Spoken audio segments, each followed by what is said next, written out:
top spot. Then Anthony Rendon, Bryce Harper, Ryan Zimmerman, Yanel Escobar, Ian Desmond, Wilson Ramos, Danny Espinosa, a switch hitter. He'll play left field. And the pitcher is Max Scherzer. Lobaton, a switch hitter on the bench. Den Decker and Clint Robinson from the left side. Taylor, Turner, Severino, and Ugla from the right side. And tonight it is Tyler Lyons getting the call. Probably ahead of ourselves as far as the pitch arsenal is concerned. However, Tyler features a two-seam fastball that goes away from right-handers, a four-seamer that has a tendency to come in, but all of that is disguised around the real good curveball. I mean, a real good 12-6 curveball. 1-0 pitch to Worth. That swung on and missed. Worth hitting .207 against lefties this year, .218 overall in what has been an injury-plagued season for him, but starting to pick it up at the top spot of the lineup.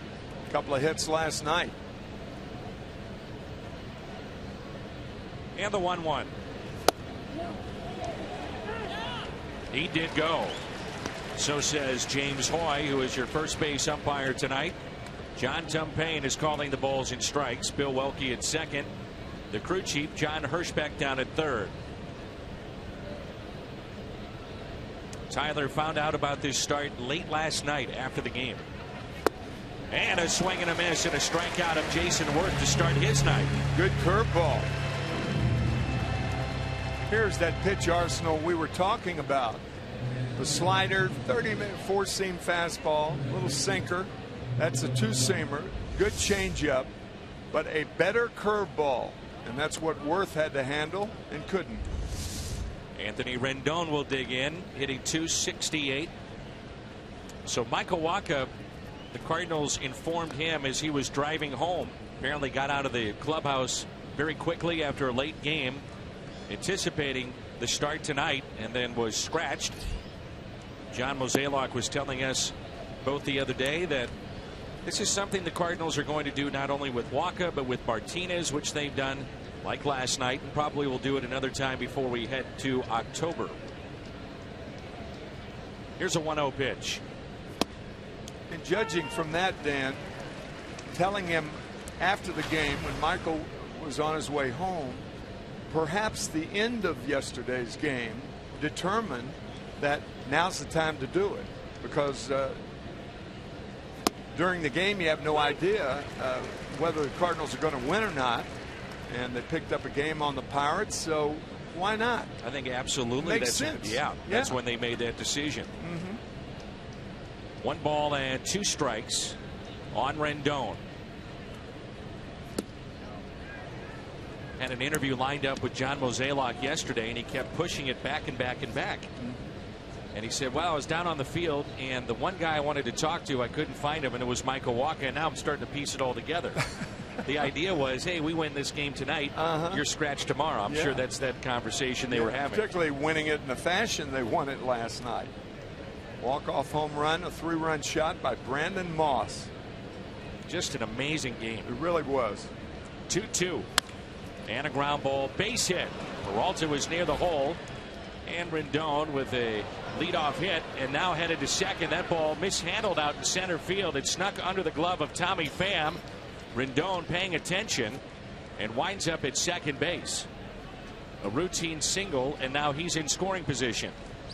Rendon paying attention and Pham paying the price. Tommy backhanded that ball. Tough play. Rendon had rounded the bag at first. There is no sense for any base runner to not round the bag at first base. We've talked about that many times. You can go halfway.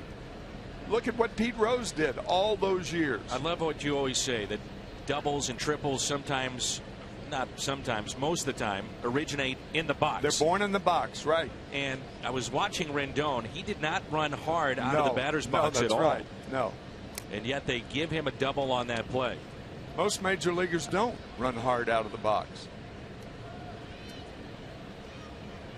So here is Bryce Harper. He's in center field tonight. Late scratch in the lineup was Michael Taylor, so they shift Harper from right to center.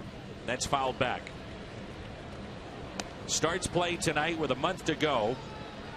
First in the National League in hitting at .333. D. Gordon is at .329. He is second in home runs to Nolan Arenado, one back of him with 31. Arenado also leads in RBIs with 98. Harper is 8th overall with 78.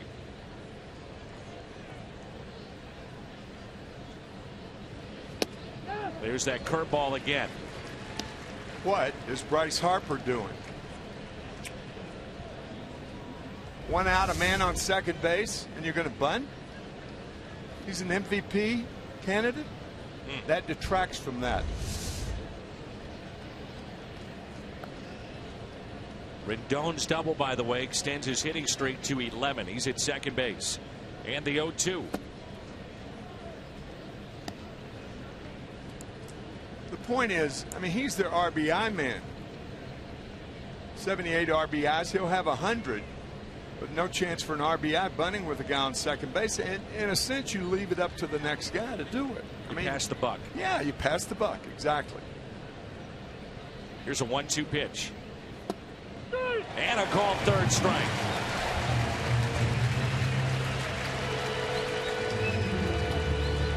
To further your point, Tim, he has nearly 25% of the runs driven in for the offense this year for the Nationals. There you go. Enough said. Yeah.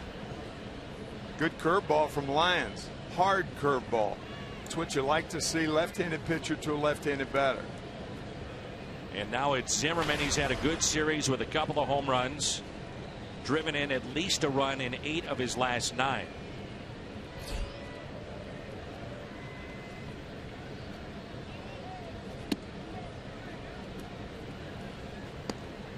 A .391 average in 5 games against the Cardinals this year. 2 home runs, 6 driven in.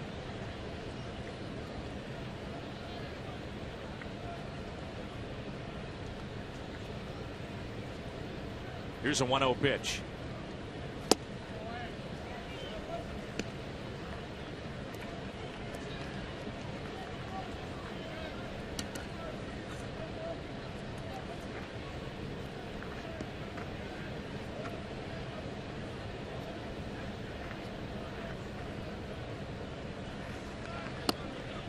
Good curveball on a fastball count, and he may have crossed Tony Cruz up. Sure did. Tony's saying that was a good pitch, but I didn't know it was coming.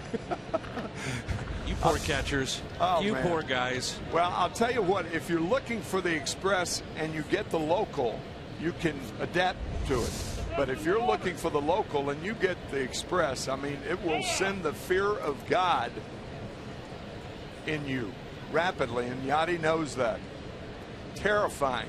If you're looking for that curveball at about 86 and you get a fastball at 92, it looks like it's coming 170.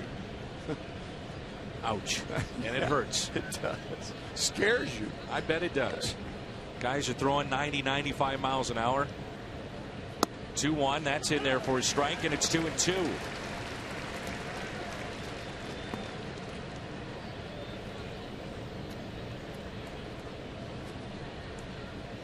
Runner at second base is Anthony Rendon. The 2-2 pitch to Ryan Zimmerman. Swing and a miss. He strikes out the side here in the first. How about that?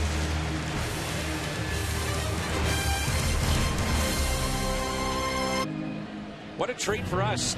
Chance to see Max Scherzer, the St. Louis native. This is the lineup that he'll face. Carpenter, Piscotty, and Hayward. Then Peralta, Moss, and Pham, Wong, Cruz, and Lyons. 5 starts in August. Max Scherzer was 0-3. Nada. You're right. Gosh. That is hard to imagine with his stuff. Here's the bench for the Cardinals. Garcia and Stanley to the left side. Molina, Reynolds, Borges, and Cosma on the right side. 3-time All-Star, Cy Young Award, no-hitter this year. June 20th against the Pirates. Almost a perfect game. Did you see the pitch that hit Jose Tabata, Yes. which ruined the perfect game? Yes, I think it was a breaking ball. That's what you can lean into. Yeah. And a lot of people, a lot of baseball people thought he leaned into it. instead of trying a little bit to get out of the way of the ball. Off-speed pitch lifted in the air to center field. There's Bryce Harper. And there's one away. The Hyundai pitch arsenal for Max Scherzer. Four-seamer, his best pitch. But what has made Max Scherzer, a pitcher that he is today, as opposed to what he was when he pitched in St. Louis last in 2008, the changeup. It's devastating. Oh, I'm telling you, it's a power change, and you match that with that four-seam fastball. Very, very difficult to hit. It's a foul ball by Stephen Piscotty. You see the delivery by Scherzer. It's kind of a violent delivery, which then you think with all those arms and legs coming at you, and all of a sudden, whoop, there goes the changeup. Right. Makes it tough to hit. Trying to hit out of moving body parts. Get a good look at it here.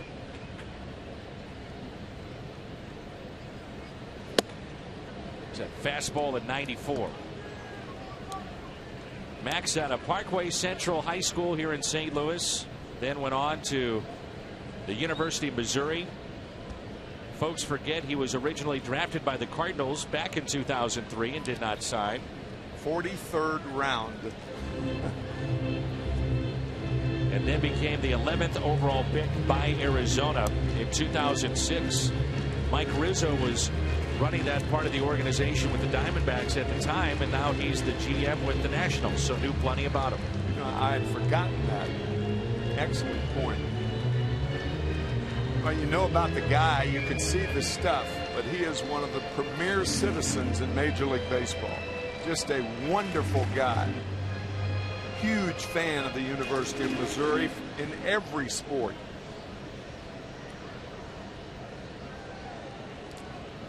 Well, this is odd. They're looking at the baseball, gripping it. Wilson Ramos. Yeah, that is strange. Something may not be right with him. Right. Trying to think about gripping a ball and throwing it if you're a catcher. If you can't do that, you can't play. Yeah, I mean, there was no foul tip or anything like that. And up to now, it's either Carpenter or the 0-2 count or 1-2 count on Piscotty. And a ground ball hit deep in the hole and under the glove of Ian Desmond, and a base hit for Stephen Piscotty.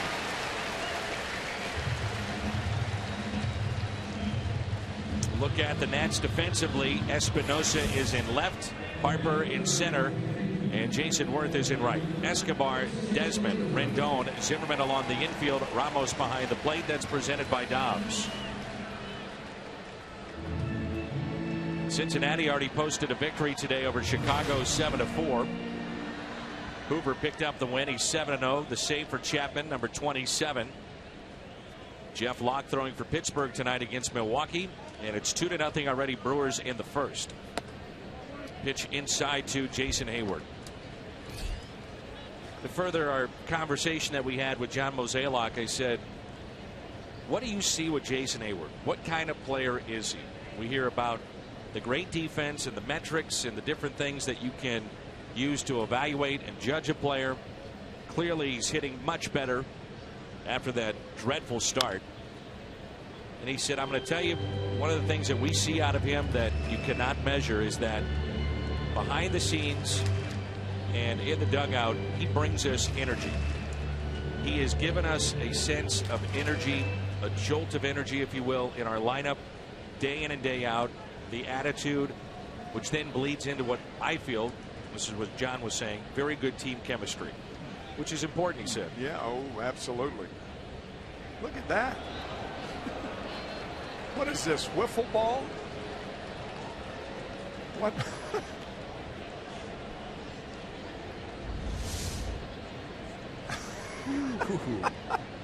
Even Zimmerman, look at him. That way he threw the ball in the lights. Here, Ryan, try that. What is going on here? Here's a 1-1 pitch to Hayward. Hayward rips it foul.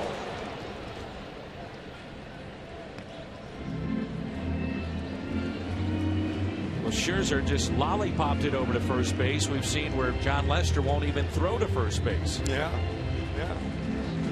We may see John Lester next Monday, Tuesday, or Wednesday when the Cubs come to town. We'll also probably see Michael Wacha. And the Cardinals were not shy about taking those enormous leads off of John Lester, and why not? Makes all the sense in the world to do it. Absolutely. Here's a 1-2 pitch to Hayward. And time is called. You know, most of the fans are thinking that Max Scherzer perhaps or the catcher called timeout, but it was Jason Hayward that called timeout.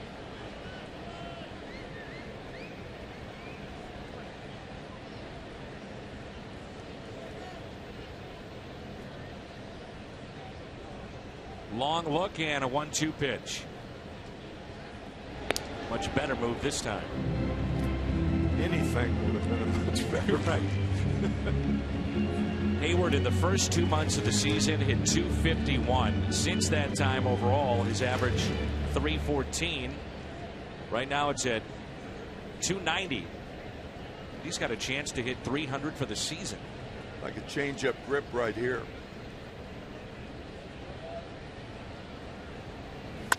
And a ground ball that's hit to second, out there and back to first. Hayward gets down the line and he's safe.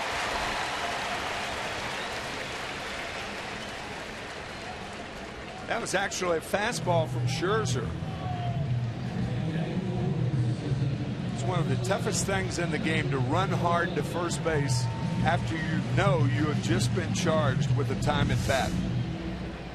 You know the one out and he beat the throw. You never know where that could turn. Could lead to a run, could lead to 2 or 3 runs. Brandon Moss 2 nights ago beating out that double play. Oh yeah. So here's Johnny Peralta. What if the Cardinals, after picking up what we saw with Wilson Ramos trying to just grip the baseball, would try to run, especially with Hayward, who has 20 steals this year, only caught twice, and he's still shaking that throwing hand. That is a point with which we are impressed, Mr. Mack. Wow.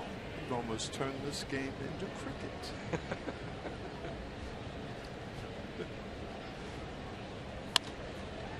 I'd like to hear you on golf. No, you wouldn't. Oh, I would. No, I think that'd be fun. Yeah, it'd be funny. I'm not a good golfer. You don't have to start. I just want to hear you showing up my golf game because it's awful. Oh, it's not that bad. No way. Never played together. Don't say that. It is. I guarantee you. Do you swing lefty or righty? I'm a left-hander. You know, some guys go the other way. In 1959, I signed with the Cardinals, and I signed with Louisville Slugger. I got a check for $5 and a set of right-handed golf clubs. I'd never played before. $5. $5. A strikeout for Max Scherzer, his first of the night. Cardinals strength the brothers. Where are those clubs now? I sent them back for left-handed about 50 years ago. 15th here. We'll hop in a bus. We'll have a little fun. You in or out? You'll think about it. We'll talk. I think I got my answer. Here's Yanel Escobar. There's that good breaking ball in strike one. He's hitting .309 this year, 9 home runs, and he's driven in 43. Strike one, so important for anybody, but especially for Tyler Lyons when you look at the numbers and what he's done when he gets strike one.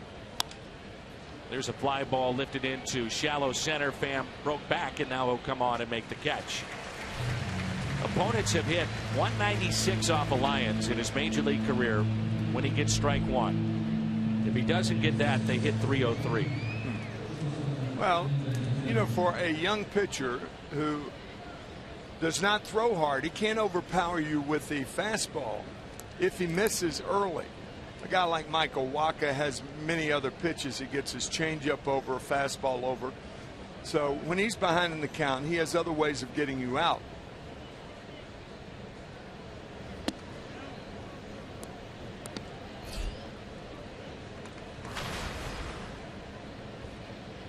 Ian Desmond is hitting .234, 17 home runs. He's driven in 50. There were reports, Tim, that Desmond was offered 7 years and around $110 million last offseason. Turned it down, wanted to play out this season, going to free agency. And you wonder how much that has played in effect, if at all, into what has been a down year for him. He's a three-time Silver Slugger Award winner. Anybody who knows human nature has got to think that it's played into it somewhat. And that's the dice that are rolled when you're turning down a set amount of money, and that's a lot of money to turn down in hopes of getting more. Numbers way down from a year ago. Fouled back. We talked a lot about defensively the issues that he had at the beginning of the season. 23 errors, and he will strike out, it looks like, back-to-back seasons over 150 times. Only other shortstop to do that in a 2-year period was Jose Hernandez of Milwaukee. And he strikes out here. That's number 148. 4 strikeouts for Tyler Lyons. Some of the Cardinals that are slowly but surely getting back. There's one of them, Matt Holliday, starting to run a little bit. This is good to see. Adam Wainwright. Adam telling me today that he will travel with the team from here on out with the hopes that at some point he pitches. Wouldn't that be something? It really would. It would surprise and even shock a lot of us. Ground ball off the bat of Ramos, and a 1-2-3 inning for Tyler Lyons. Coming up last night to it by now. He told me he had to accept that he's, quote, not like other pitchers on the staff. When the starters are going well, Carlos knows he's not going to pitch. He says you can throw bullpens and keep your arm ready, but his role is all mental, not worrying about people asking you if you're still on the team or doubting yourself when you finally do get a chance to get back in a game. Dan, he's got plenty of experience dealing with the mental side. Back in 2010, when he was with the Brewers, Carlos went 21 days between appearances. 21. Jim, did the Cardinals, and that's good stuff, did they also talk about, you know, what Harris was doing in the minor leagues and what he improved upon to get back to this level? Well, he had to throw strikes, and he knew that when he went back down. He worked on it. He played a key role last night. And then you think about getting the win. You talk about Villanueva, you talk about Mitch Harris. How about Cody Stanley getting the double, Pham walking, and then the walk-off by Brandon Moss. I mean, a lot of guys making contributions. So 2 scoreless there from Mitch Harris. There's Cody Stanley with his base hit to left that started the rally for St. Louis. And Brandon Moss has started to swing the bat well. 1-2 pitch. Last 6 games hitting .421 with 3 homers. That's a salient point because this just didn't start last night. Started last Thursday in Arizona when he got the game-winning home run, the 2-run shot. Cardinals won 5-3. I would also say too, Tim, and we mentioned it last night, the way that he's taking pitches and drawing walks. That's you when take you know, like you hit. Yeah. A lot of people say no to that, but that's a fact. You take like you hit. Deep drive, long one. Oh my! One of the longest home runs ever to deep right field here at Busch Stadium, and this man is red hot.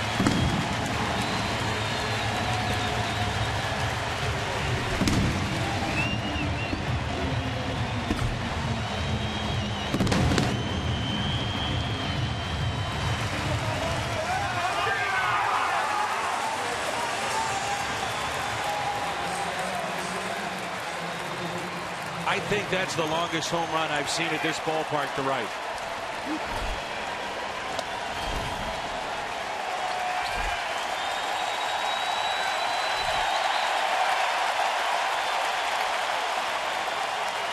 Holy smokes. Cannon fodder.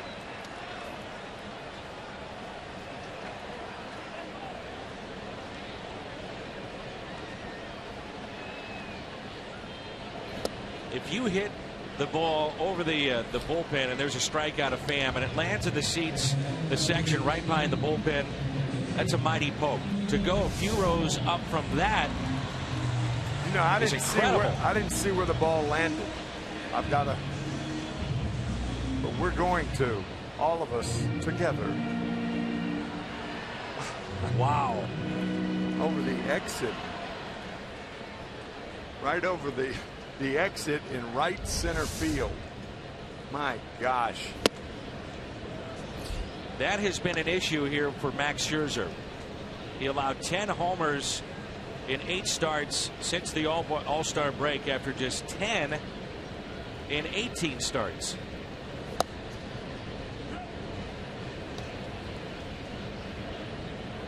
The hero of last night and a blast here tonight.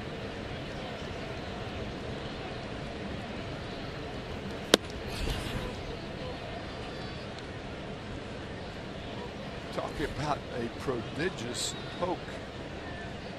Even the reaction of Wainwright, his hands on his head like, I can't believe that. Got out of here so quickly. And Wong with a fly ball into right center, and that ball will get down. One out hit for the Cardinals second baseman.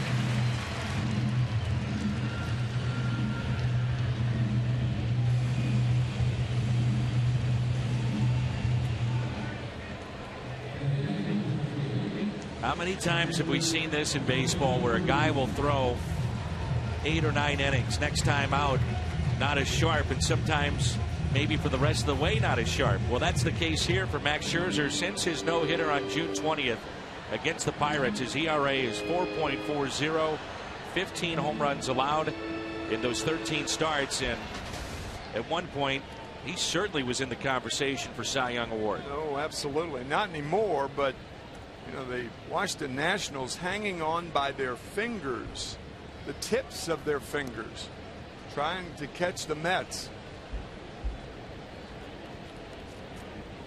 What a horrible 2 games that the Nats and Matt Williams have lived through the last 2 nights. We were talking before the game, it has to be their 2 toughest losses of the year. Absolutely. Cruz, a base hit into right. Wong stops at second. 3 hits in the inning.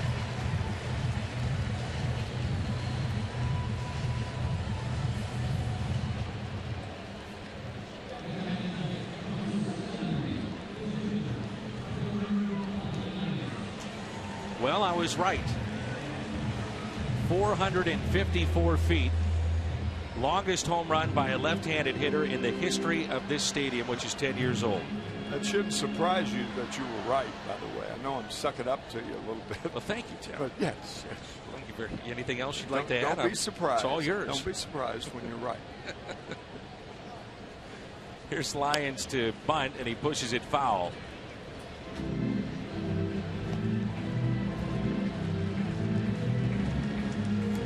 Again, Tyler will try to make the third baseman feel the ball because Zimmerman is right on top of him at first.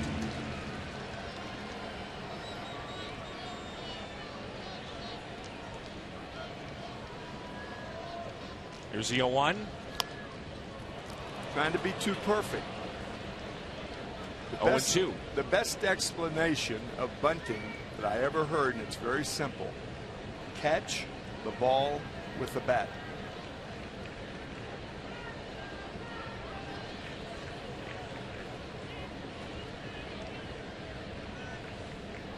Extend it into fair territory and then catch the ball with the bat. First and second, 1 out. 0-2 the count on Lyons.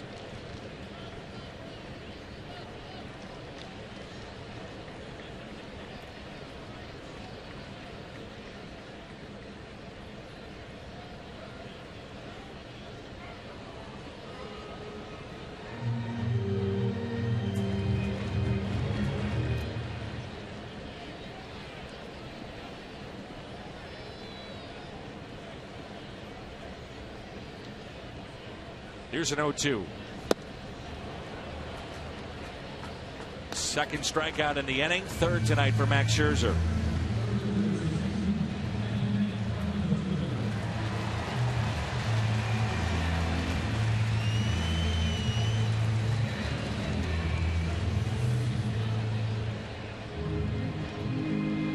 Top of the lineup, runners at first and second, 2 outs. Carpenter hitting .347 with runners in scoring position.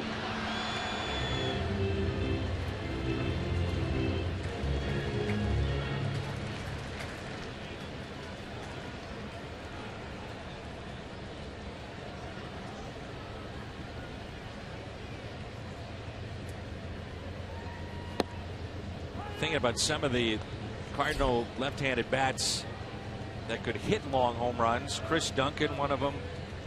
Brief time, Russell Branyan was here. He would hit monstrous. Jimmy Edmonds. Edmonds played briefly in this ballpark. Beltran and Bergman, but that is the longest home run ever in the history of Busch Stadium 3 from a left-handed batter.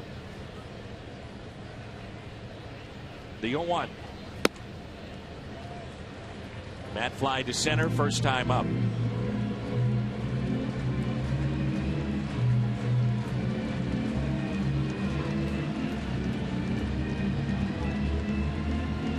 .454 feet. Fifth longest at the new Busch Stadium.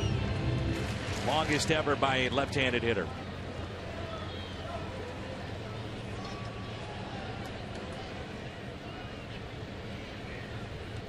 The 1-1. And Moss was saying the other day about, in his opinion, this is a pitcher's park. Hard to hit home runs in this ballpark. He should know he's hit about 5 to the track. In the last, 7 games, he has had 4 home runs and a triple. And all the home runs were important. And the triple was important. To open an inning on Saturday against the Giants that led to 4 runs. Game the Cardinals won. Here's a 1-2 to Carpenter.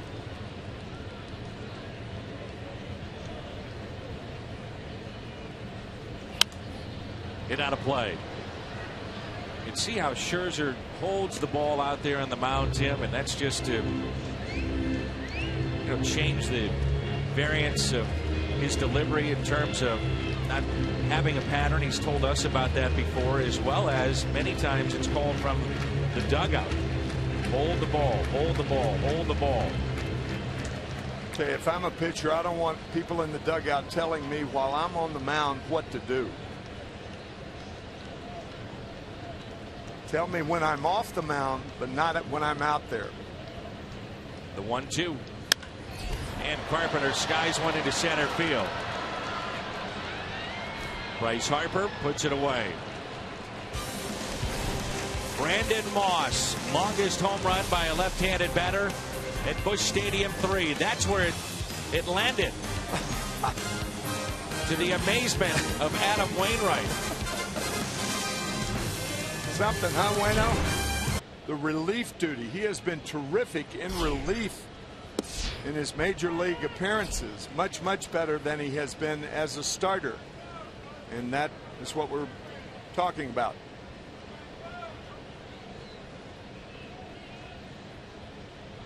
So far he has. Switch hitting Danny Espinosa. 246 overall.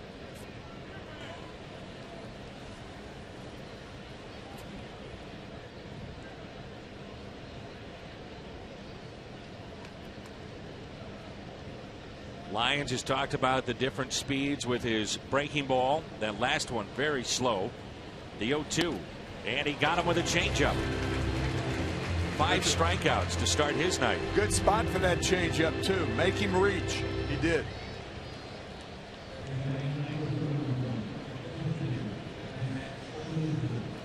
Thing about Tyler Lyons' breaking ball, it appears to me, it's a lot tighter than most curveballs.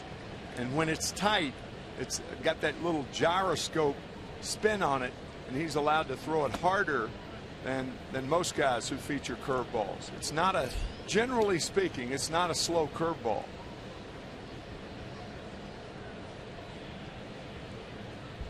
You know, Tim, we were talking about Desmond taking a chance in terms of a walk year, not signing the deal that was offered to him. Max Scherzer did the same thing, and boy, did it pay off. Well over $200 million signed by the Washington Nationals. Now, he did have an insurance policy out that would have paid him $40 million if he got hurt, but not close to what the $200+ million that he is now enjoying as a pitcher for Washington.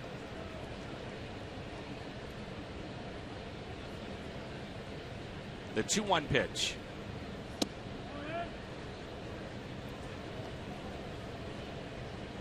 Like many of us, born and raised here, grew up a Cardinals fan. Talked to Max about that. He said he used to love watching Ozzie Smith, Ray Lankford, a couple of his favorite players. 3-2.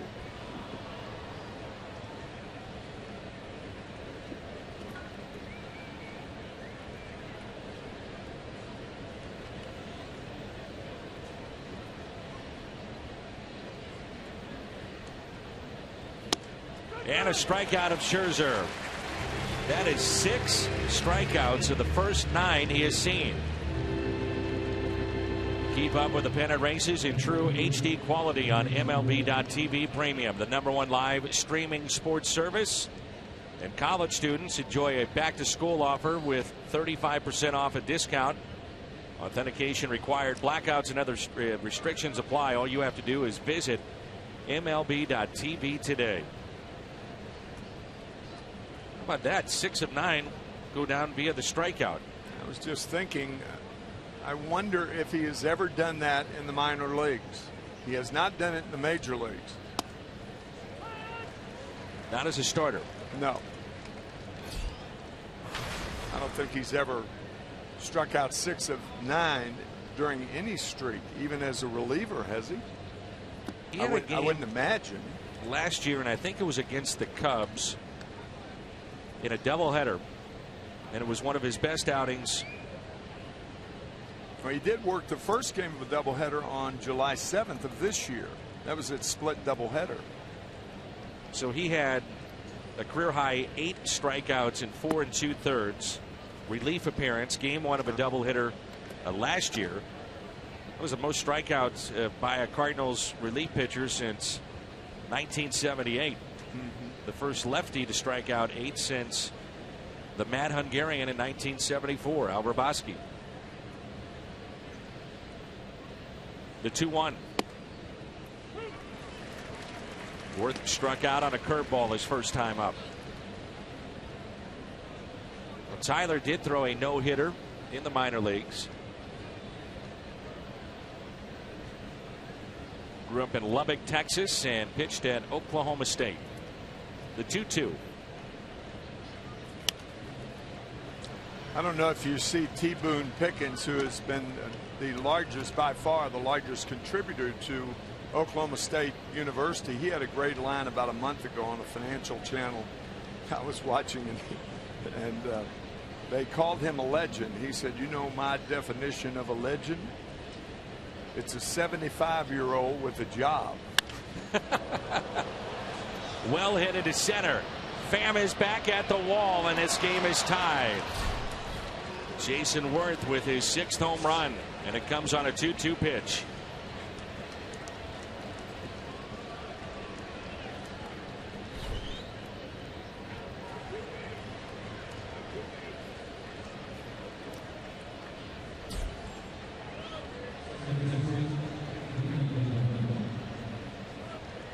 Tell you, even with that long home run by Jason Worth, and it's understandable if it happened. That looked like a tailing fastball and just hit a ton to center field.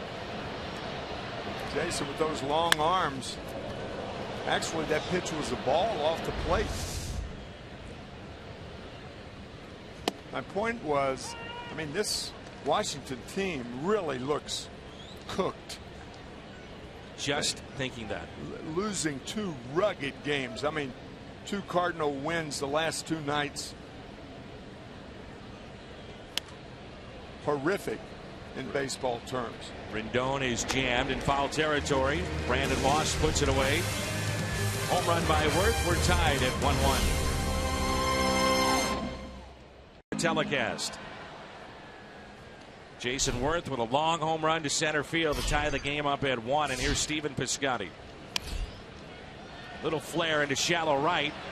And this ball drops for a hit. Everything going his way. Oh, boy. The throw behind, and the ball scoots away from Ryan Zimmerman. Yeah, had that been a good throw and not in the dirt, he's out. That's the thing. You can't advance around first base that far with an alert right fielder. Jason Worth is all of that. Immediately throws, but the throw is a short hop. Gets away from Zimmerman, actually hit the umpire. Tell you what, that wasn't much of a short hop. That ball was almost on the bag. Zimmerman should have caught that. Well, sometimes you're at first base, you're trying to get back so fast that you don't know where the bag is and all that sort of stuff. You have to turn around quickly. So now here is Hayward, who grounded into a fielder's choice.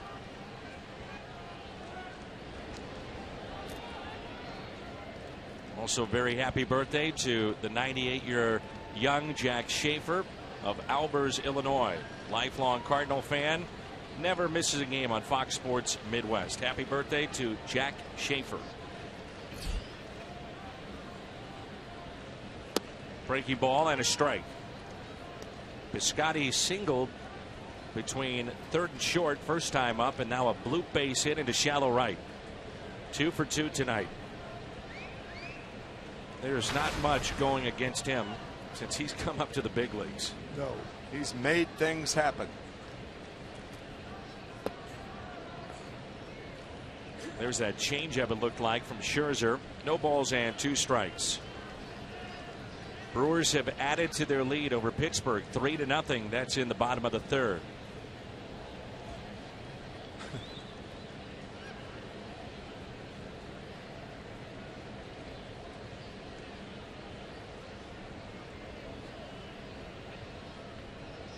The 0-2.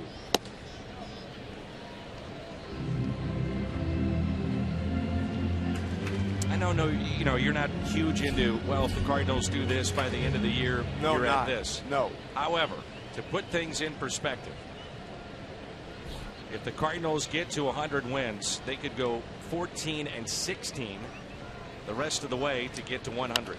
Well, that is a little bit different now. That puts it different. But when you start talking about when the Cardinals play 500 ball for the next month, the Pirates have to play 885 ball or whatever it might be. That's a trap. Start thinking that as I know that's the fun part really of our job, and that's also putting things in real terms. But the players, they don't think that way. Managers will not allow them to think that way. Hayward pops it up into shallow left center field. Desmond going out to make a basket catch. And there's one away. Cardinals are in the hunt for the playoffs, and join us for Outdoors Night presented by Cabela's at Busch Stadium Tuesday, September 6th.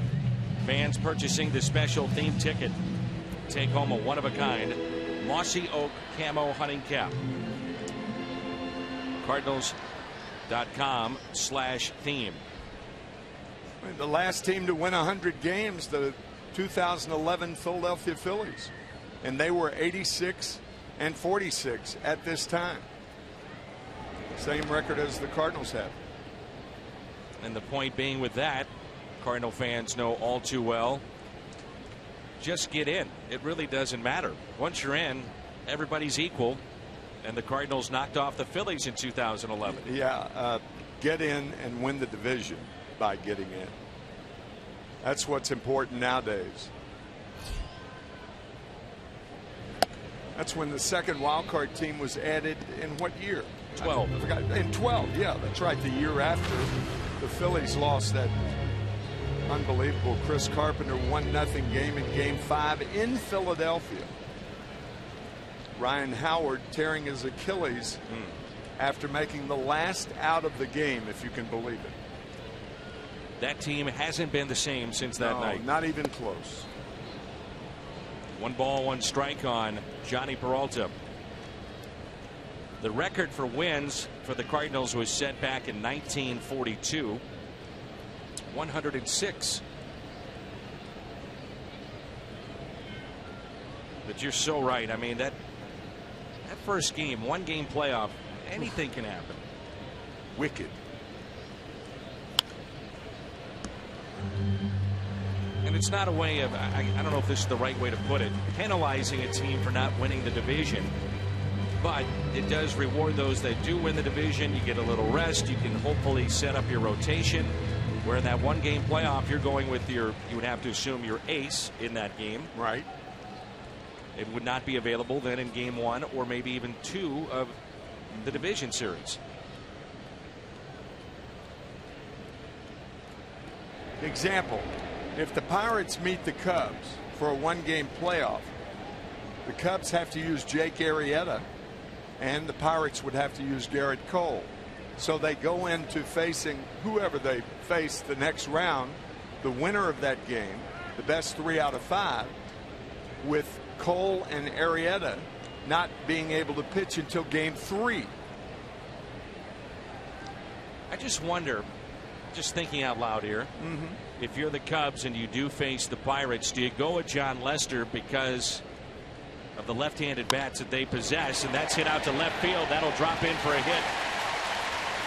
Espinosa playing deep in left field, normally an infielder. And Peralta is aboard. He's 1 for 2. And then, having said that, if you're the Cubs, would you be inclined not to start him? And I would start Arrieta anyway, but I'm just thinking out loud. Right. If you started Lester in a 1-game playoff, knowing his issues of throwing over and the Pirates' speed and athleticism, they could really take advantage of that. I mean, that's just something to think about. Yeah. That's another story entirely. But I mean, Arrieta's one of the time. I mean, Arrieta is will be in the voting for the Cy Young Award. Sure. I mean, he is tremendous this year. Just off a no-hitter. Runners at first and second for Brandon Moss.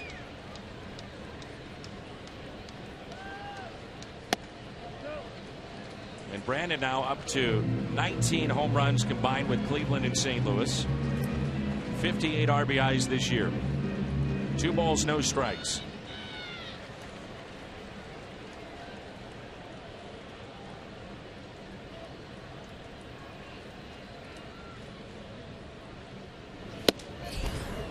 Two and 1. That pitch at 95.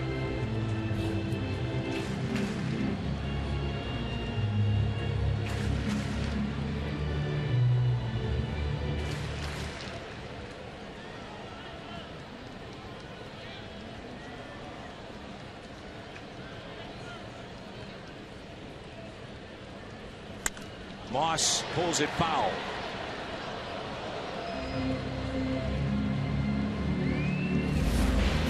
AT&T Uverse Rewind, and if just joining us, Brandon Moss, longest home run hit by a left-handed batter ever in this ballpark, 454 feet.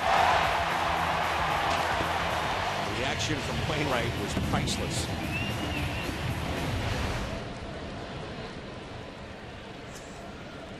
Two and 2 the count. Scherzer has been dealing with runners on all night.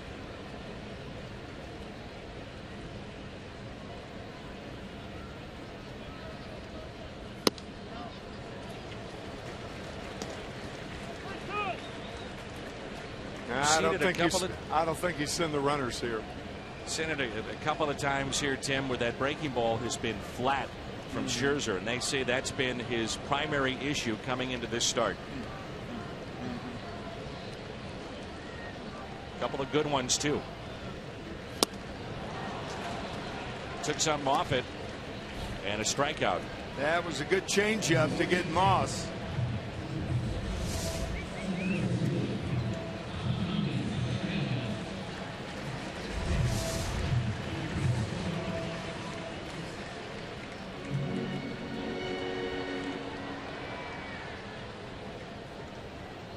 Here's Tommy Pham, who struck out his first time up.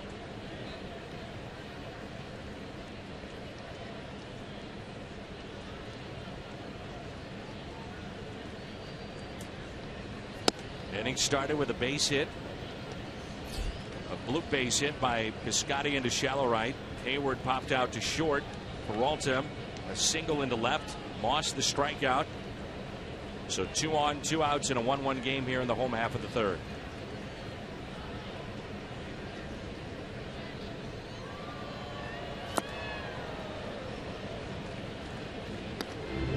It's a disappearing slider right there. That was his best of the night in my view.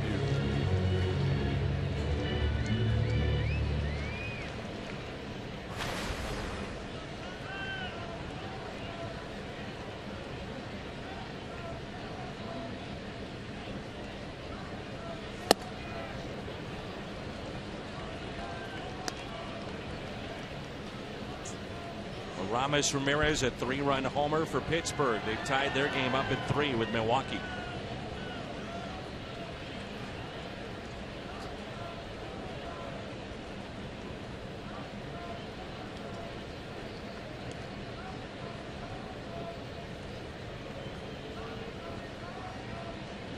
And the 1-2.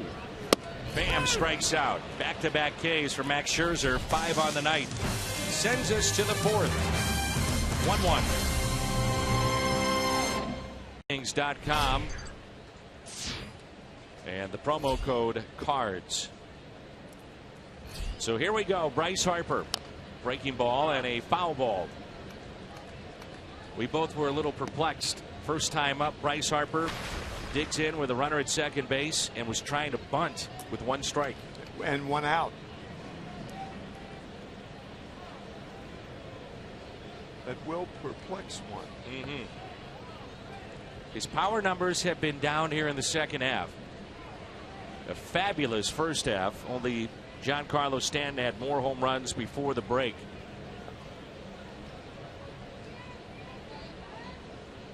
The 0-1 pitch. And a little looper hit to the second baseman, Colton Wong. We don't see Bryce Harper overmatched in 2 consecutive at bats. He struck out his first time on that curveball, that sweeping curveball, and he gets another one. Bailing out. Good hard curveball by Lyons. And here is Ryan Zimmerman, who struck out back in the first inning. Lyons with 6 strikeouts in the first 9 he faced tonight.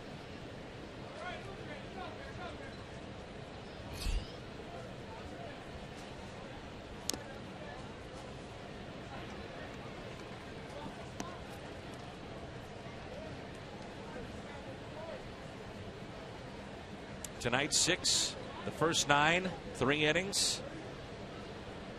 And back on May 5th, 6 strikeouts against the Chicago Cubs. That's taken low. 1 ball, 1 strike.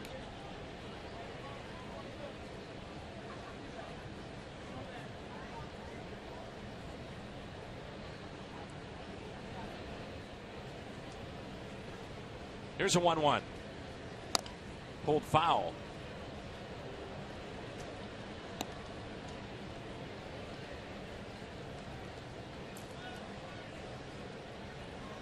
First time for you to see Lyons in person. I know you've seen him on TV, but I'm assuming you're coming away a little impressed right now. I'm impressed with his sweeping breaking ball, yes. You can tell he's feisty also. The 1-2. Here's that big breaking ball again. I didn't think his curveball was as hard as we're seeing tonight. Last night was the 16th time the Cardinals won a game when trailing in the 7th inning or later. First time in the history of the Nationals they've had back-to-back losses like that. Think about that. Yeah. That's well hit. Deep left, and Ryan Zimmerman in 3 consecutive games has homered against St. Louis. 2-1 Nats.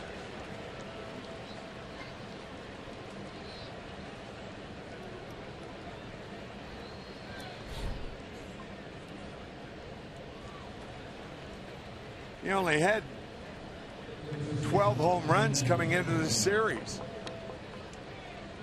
That gives him 15, a changeup from Tyler Lyons.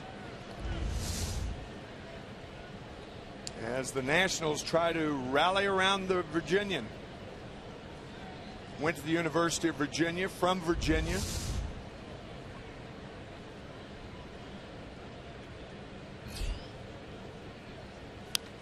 Those of you who may be familiar with the Civil War, First Battle of Manassas was when Thomas Jackson, General Thomas Jackson, was a head of artillery, and a reporter there said, "Rally around the Virginian, boys. He's standing there like a stone wall."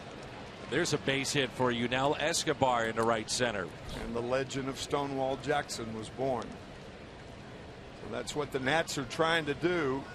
Tell you, Ryan Zimmerman's done all he can do in this series. Cruz wanted the ball down, and the pitch remained up out over the plate.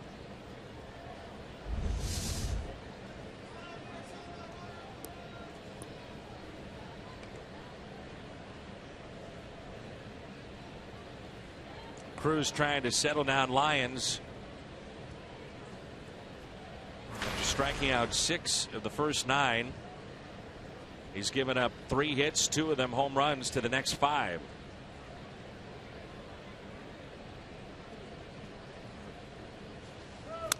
And a ground ball hit to short. Tough to turn to. The turn by Wong, and safe at first. And Brandon Moss figuring, I might as well try to cheat over here, come off the bag to get the play. That's what first basemen do. Mike Matheny may want to look at it. He appeared to be safe to me.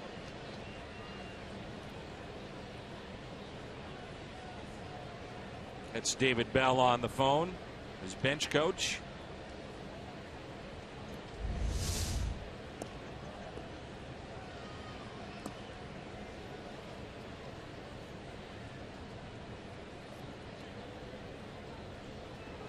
Looks like he beat it.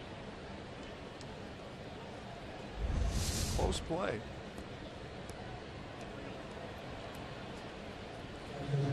First replay, I said he beat it. Then I watch it again. I say, well, then he's out. It's one of those plays. I mean, sometimes I find myself looking at the various replays. Yeah, I do too.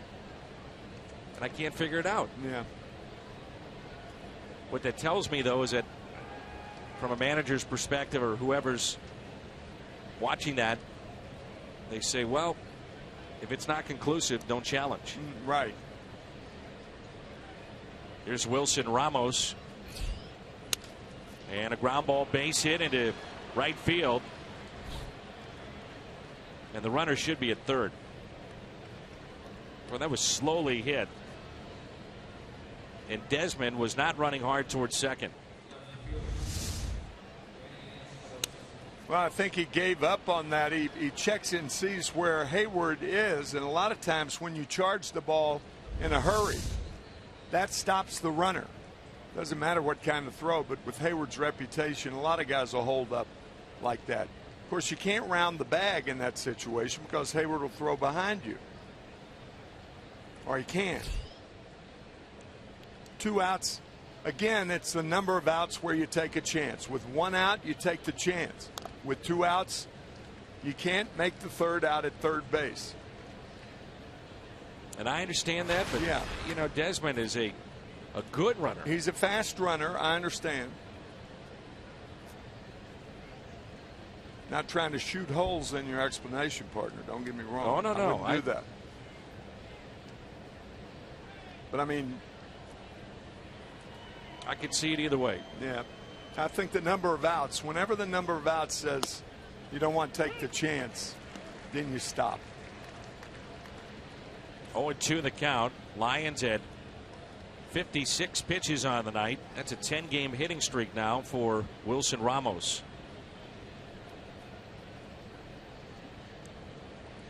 Espinosa struck out back in the third. Lions with 6 tonight. And here's an 0-2.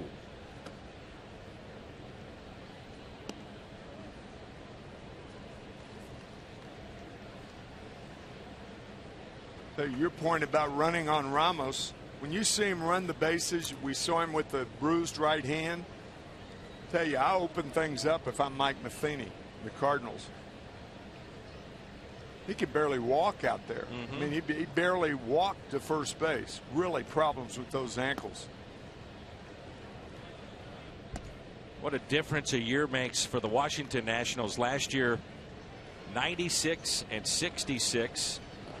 Finished 17 games in front of the Mets and Braves.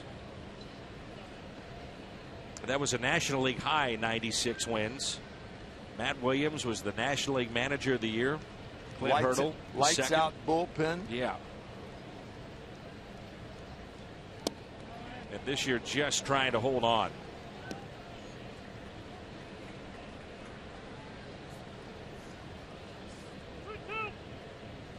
Mets in the bottom of the 7th, leading 7-4 over the Phillies.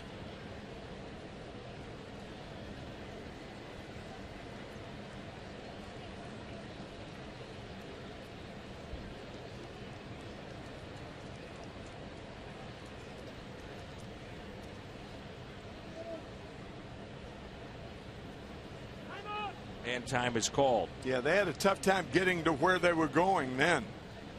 A lot of times a pitcher may not shake a catcher off, but he'll stare him off. He'll keep staring until he gets the pitch he wants. And with the runner on second base, sometimes that takes time. Cardinals added to the depth in their bullpen. Miguel Sokolovich is up along with Nick Greenwood, and a right-hander begins to throw right now.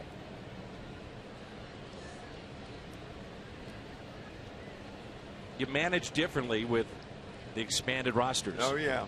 Yep. That's in the dirt. Base is loaded. The first walk issued by Lions here tonight. Jason Worth will be on deck, and this is Max Scherzer. You can see how Mike Matheny with the young guys up, Gonzalez last night, Lions here in game 3. That leash is probably pretty short with the depth that you have in your bullpen. Off day tomorrow. I'm not sure you would do this with the guys that brought you here, but certain pitches you would. That's valid. And I think what happens right here with Espinosa determines whether Tyler Lyons stays in the game. His spot is up 3rd in the 4th.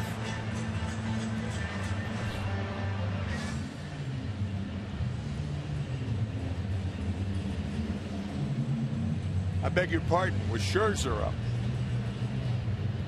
Espinosa had just had that base hit.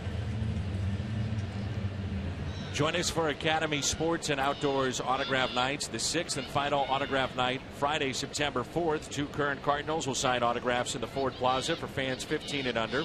2 former Cardinals will sign for fans of all ages.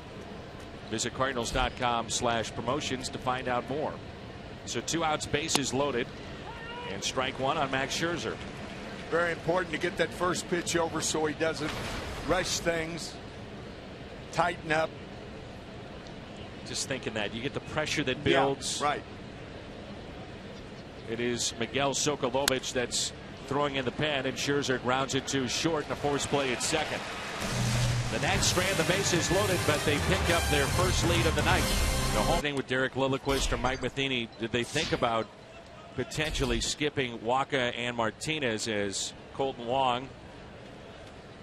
Is he hit by the pitch? No, he is not. But how many times are they talking about skipping him? They're not sure. They want to see how the rest of this plays out before they make a decision on that. They have announced what the rotation is for the Pirates series, but they have the luxury of figuring out when is a good spot to give these guys a rest. You know, it's something they talked about before the season started, that they wanted to monitor the innings not only for Carlos but for Michael Wacha as well. And as you guys pointed out, why not do it now when the team is doing well and has a bit of a cushion? So I think they want to pick their spots when it serves them best to do it.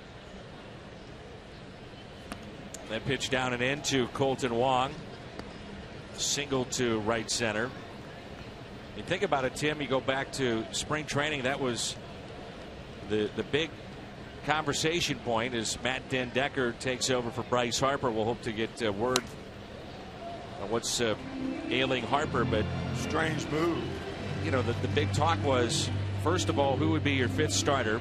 Martinez winds up being that after Garcia got hurt at the very tail end of spring. And then about the health of Michael Wacha. We rarely talk about that anymore. There's a base hit for Colton Wong, who is 2 for 2.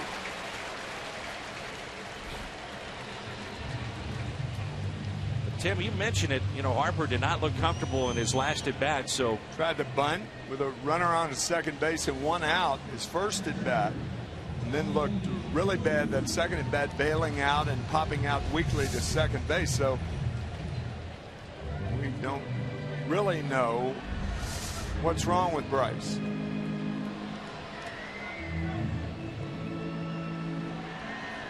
And here's Tony Cruz, who has hit safely in each of his last 4 starts. A single to right field.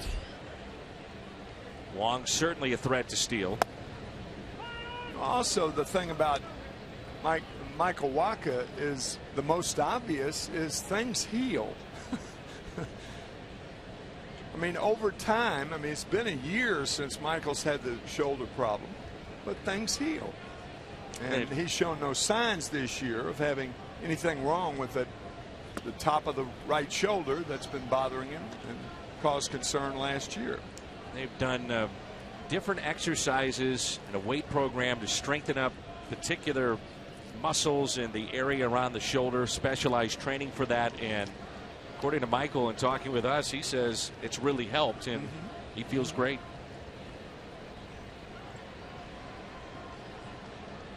Here's an 0-2 pitch. Wong is leaning.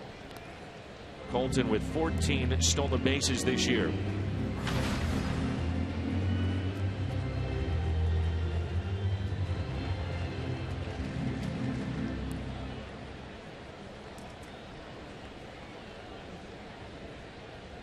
Talked about running on Ramos, the catcher. Not a good thrower when he's feeling well. Clear he's not tonight. Limping to first base. Had problems with his right hand earlier, out talking to Scherzer. So Colton Wong, the most obvious Cardinal to take advantage of that.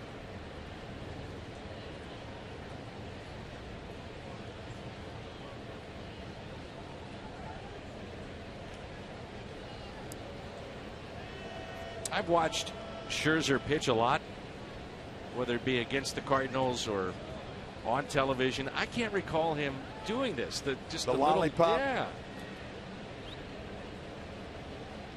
I always try to catch his starts. I can't remember him with that little lollipop to first base.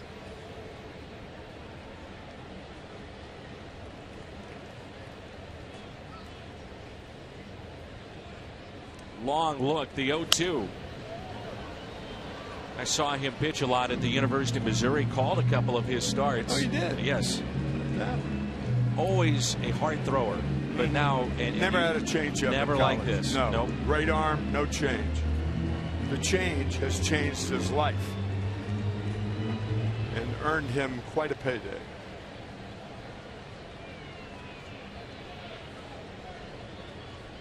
And the 0-2.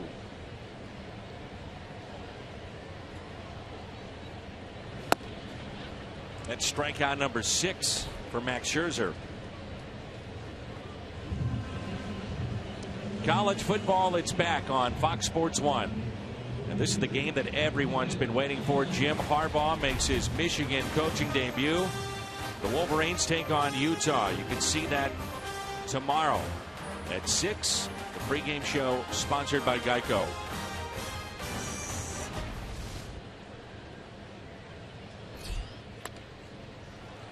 Lions dropping down the bunt. Scherzer to first, and the tying run in scoring position for Matt Carpenter, who is 0 for 2.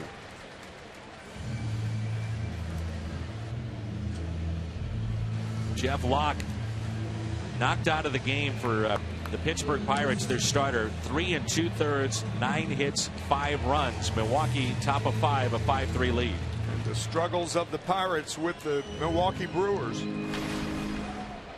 I know they've lost 4 in a row in Milwaukee. I don't know what I forgot what they did the first time in there, but they were swept right after the All-Star break. And for the longest time, they couldn't win there at all. Yeah.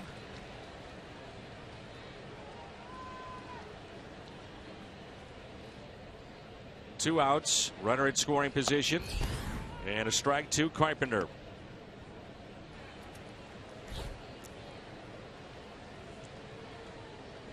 One thing about Harper being out too, Tim, not only his bat, one of the best hitters in the game right now, but his arm. Think about a base hit to center. His range in and center his range. field. Yeah. Here's an 0-1 pitch to Carpenter. 1 ball and 1 strike.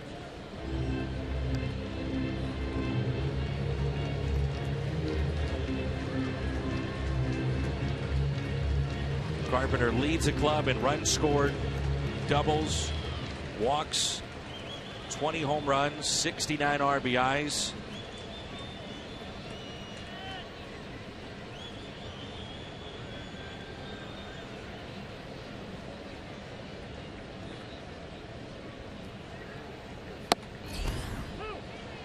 Those 80 runs scored, that's 5th most in the National League. And remember the move that the Cardinals made with Carpenter back in 2013. They put him at the leadoff spot. Only Mike Trout has scored more runs since 2013 than Matt Carpenter. Oh, what a great note that is.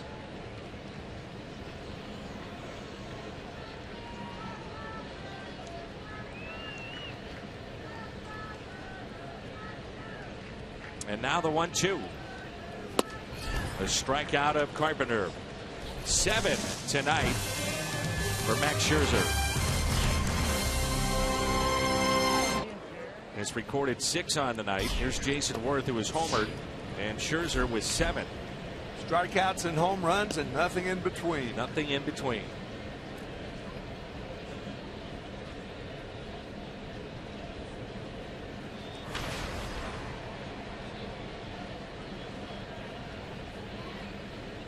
Oh, 1-2 Worth. So you spent your day having a little barbecue here in St. Louis. Yeah, I did. Happy's? I did. They have Memphis barbecue there. Right up your alley. Green line, man. I was weaned on that stuff.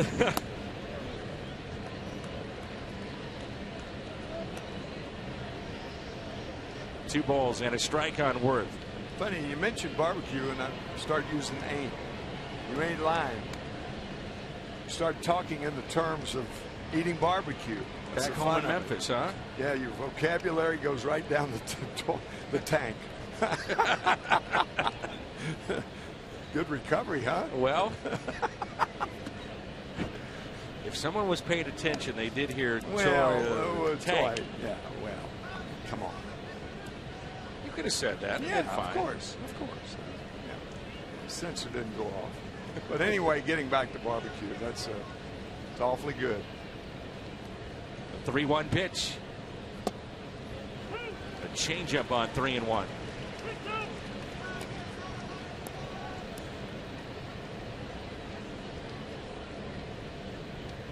Nationals with 6 games remaining with the Mets. Their next series with New York is on Monday night. The 3-2 is lifted into shallow left center field. And there's Piscotty. Kick off the Blues season at Busch Stadium Monday, September 21st. It's a Blues night. The purchase of the special Blues Night themed ticket, you'll receive an exclusive Blues Cardinals themed cap. Cardinals.com/theme.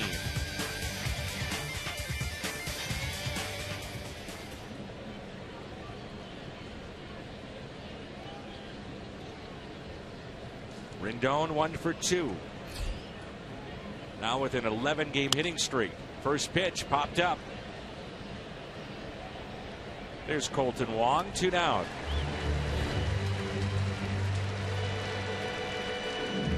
Love the drink run with any size, any flavor McCafe shake for just $1.99 at McDonald's. We had an interesting conversation today with Dan O'Neill, the Post-Dispatch. He came in to interview you, and I don't think I've really gotten into this with you, but we've talked about how the game changed with Bob Gibson on the mound, clearly. But it literally changed because the mound was lowered. And I was curious, as was Dan, about Gibson's thoughts on lowering the mound. I mean, he could not have been pleased with that. He's still not pleased with it. Here it is, what, 45 years later? I don't blame him. I mean, think about it. That's the way you make your living. And he was in the prime of his career at the time. And they took 5 inches of coming down into hitter and made the mound flatter, in essence. Now all mounds are 10 inches high. They vary in slopes according to the pitching staff that you have. But Bob really never forgave baseball for that. I mean, for the most part, it's over because you can't go back and do it again. But Bob was upset then, and you get him started now, and he'll let you know he's still upset. He'll let you know he's still upset. Oh yeah, Bob has never had a problem letting you know that. Quick inning for Lions. We're midway through 5, and it's 2-1. It's off of Max Scherzer, solo home run by Brandon Moss, and they trail 2-1. How about that? Scherzer starting out Piscotty with the changeup. I know Steven didn't see that much in the minor leagues. Not like this. No. And then you get 94 just below the knees. Yeah.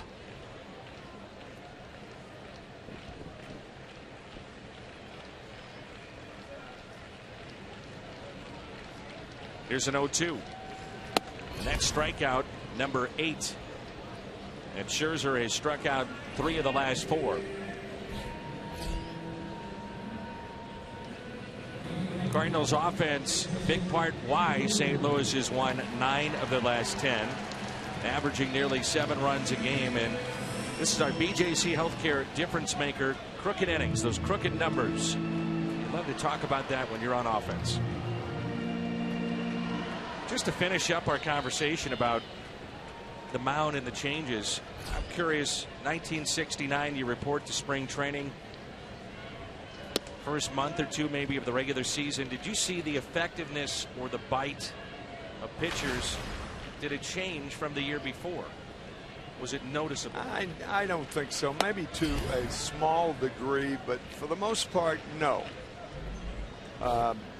But we were talking between innings, and your question, what if they'd have left the mound alone? Would Gibson and pitchers of his ilk, which there were very few, Marichal maybe. Base hit by Hayward to left. But pitchers of similar to Bob, would they have been as effective as they were in 1968? I don't know. I mean, one would have to assume yes. I mean, who knows? Does Gibson come and get even better than 1.12? That'd have been tough. That's doubtful. But who knows? Who knows? Of course, you know, the 1969, the year of the pitcher, and the New York Mets are world champions. So go figure. Boy, did they have some great arms and young arms Seaver, at that time. Tom Seaver, Gary Gentry, Tug McGraw, Nolan Ryan, Jerry Koosman. John Matlack was to come several years later. Kept running them out there. Boy, were they good. Peralta 1 for 2. The Cardinals are trying to match with their pitching staff in terms of ERA the 1972 Baltimore Orioles.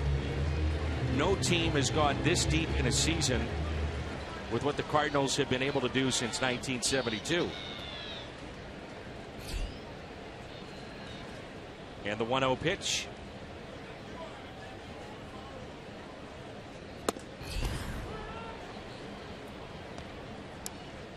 You think about Scherzer holding the ball too, and the effect it may have on a hitter. You know, he's ready to go. It certainly affects the base runner. That's why he does it. That's probably the best way to interfere with the rhythm and timing of stealing second base, holding the ball, and Scherzer does it very well. And that's what I was saying earlier. Tony La Russa used to call that from the bench. He used to have specific signals to obviously do some of the things that we all know, pitch out, throw over, but even to hold the ball, have that extensive long pause before delivering to the plate.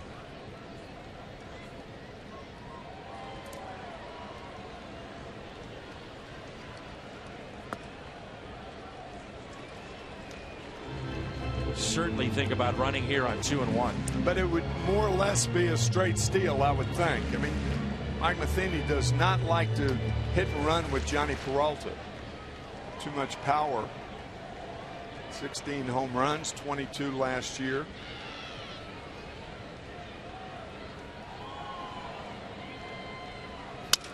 And a base hit into right. Hayward, no hesitation, on his way to third. A broken bat single for the Cardinals shortstop. Runners at the corners, and a chance again for Brandon Moss. We'll coin a new term. That was a hit and stay. And then run. A hit, stay, and then run. Got it. The tough pitch from Scherzer outside, even off the plate. Peralta breaking his bat. As the players say, it died a hero. First and third for the Cardinals with a chance to tie it. That's the pitch that Scherzer told me in spring training he was really working on. He was trying to develop an exceptional cutter. That was a good pitch. Sure was. Moss, long home run, first time up. One out. Runners at first and third.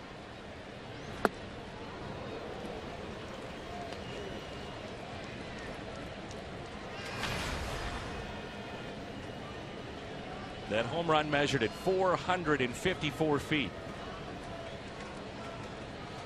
Back-to-back singles. Max Scherzer with 8 wild pitches this year.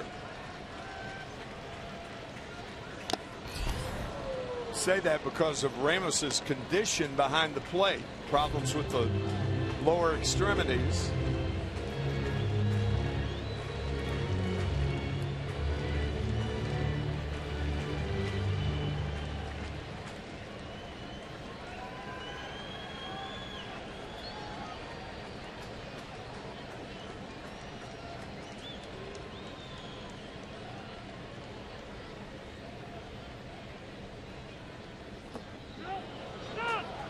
Did not go. Matt Williams was taking a lot of heat the last 2 nights from the Washington media and fan base. Never went to Papelbon, went to Storm yesterday. And the question was, why not go to those two when you know your season is on the line? This isn't April or May. You know, for most managers, that 2-inning save, they just will not do it. In the face of facts that say, do it. That's what he said last night. And again, he had a radio show this morning in Washington, and he said it wasn't a safe situation. I'm not bringing in my closer.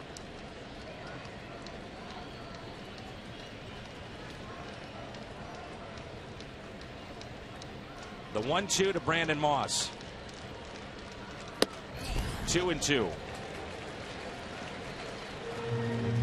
Early in his time in St. Louis, that's the pitch right there that he would swing through or chase. And it just gives you again an idea of how well he's seeing the ball.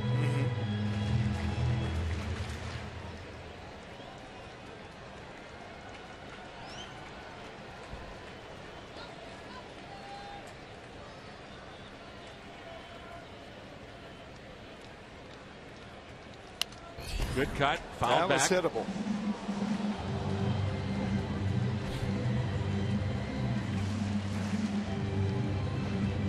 Get word on Bryce Harper's condition, left glute tightness.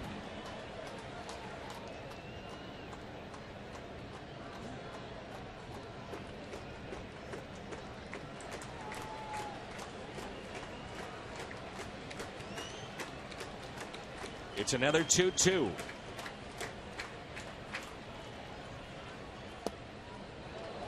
Tough pitch to take. Ooh-wee.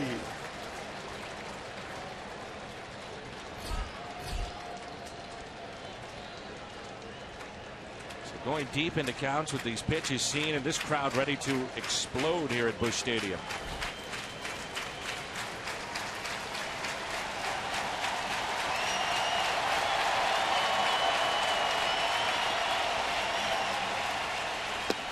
Strikeout number 9 for Max Scherzer.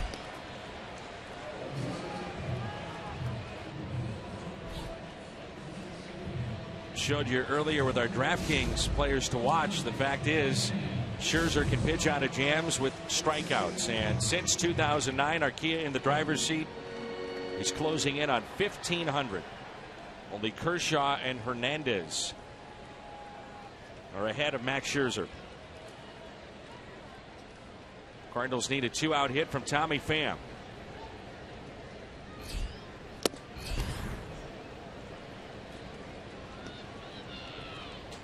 Pham has had his issues. Many have with Max Scherzer, but tonight I'm not sure he's even got a piece on a foul ball. He struck out twice, 0 for 2. I think you're right.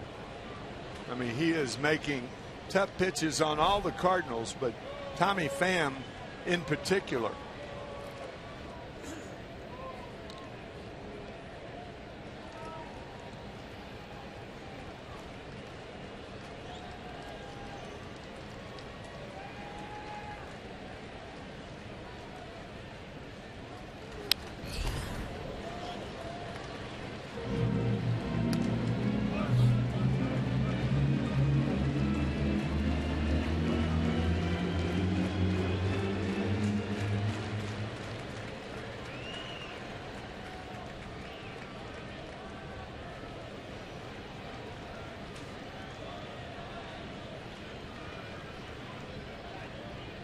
Oh-2.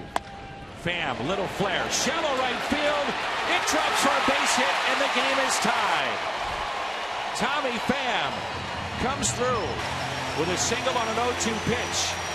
It's a game of redemption. First the foul ball, and then the base hit. Baby steps, but you get there, and that's the most important thing. Looked like a changeup. It was a strike, and Chris Maloney and Tommy very happy, and I don't blame them. No, it looked like a slider or a cut fastball.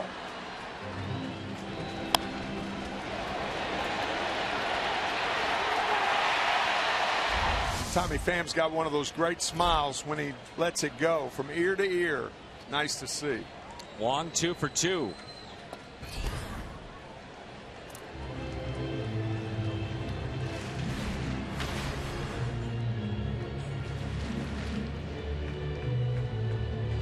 In the bottom of the 5th, 6-4 Milwaukee over Pittsburgh.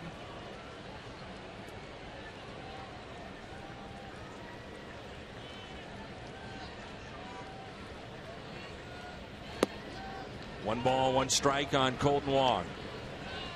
Single to right center, then singled up the middle.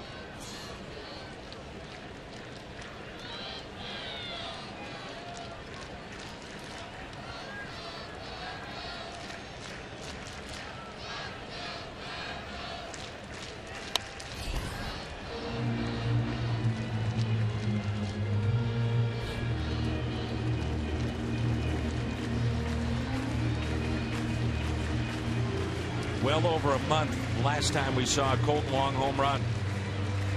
Sitting on 11 this year.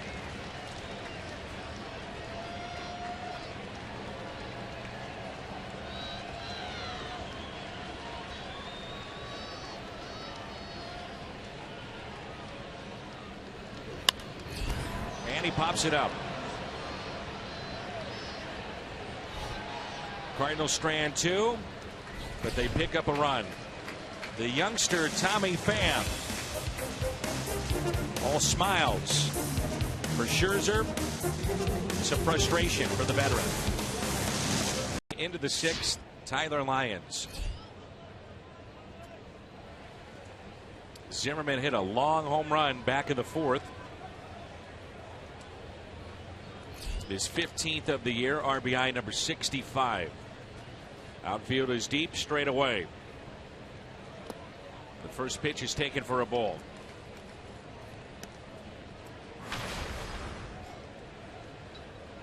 Depending on how this inning unfolds for Tyler Lyons, you just wonder if this may be his final inning of work. Due up second for the Cardinals. Sure. If he can hold the Nats to 2 runs, would be Mike Matheny and the Cardinals would love that. If told before the game that would be the case, they'd say, we'll take it.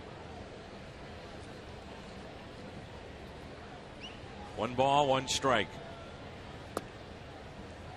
You talk about being on the line. That's where Matt Carpenter is positioned. He walks into the pitch at third base, and then after that previous pitch, a step to his right near the third base line. 2-2.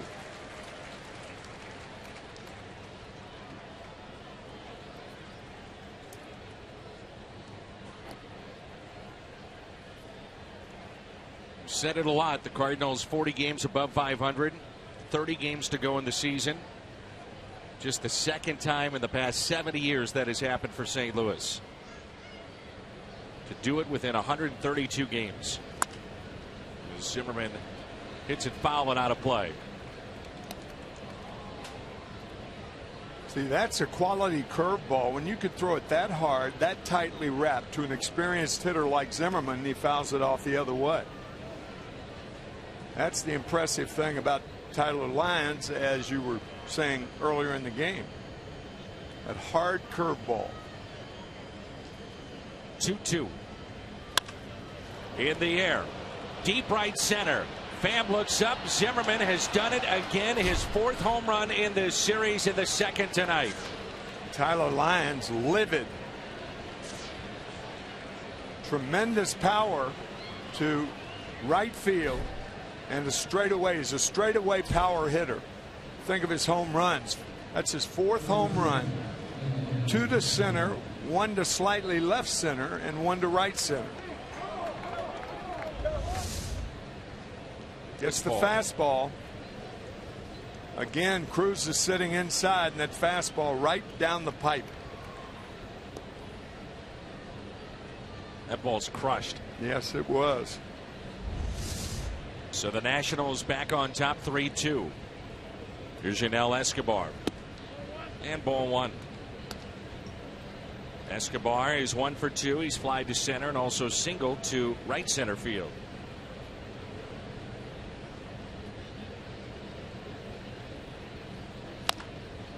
Hit the third, backing up. Carpenter. 1 out.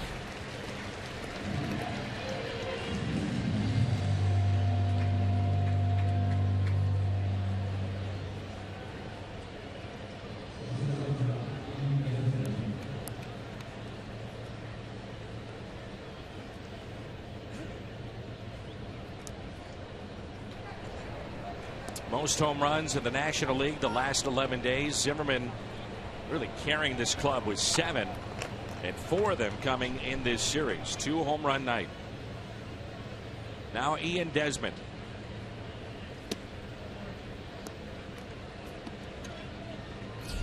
Seems to be a veteran that's been through the good and bad for Washington, and realizing the time is now. Sense of urgency, and that's hammered foul.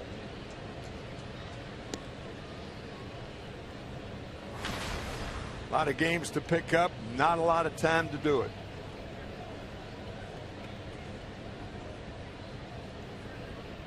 The 1-1 pitch from Tyler Lyons.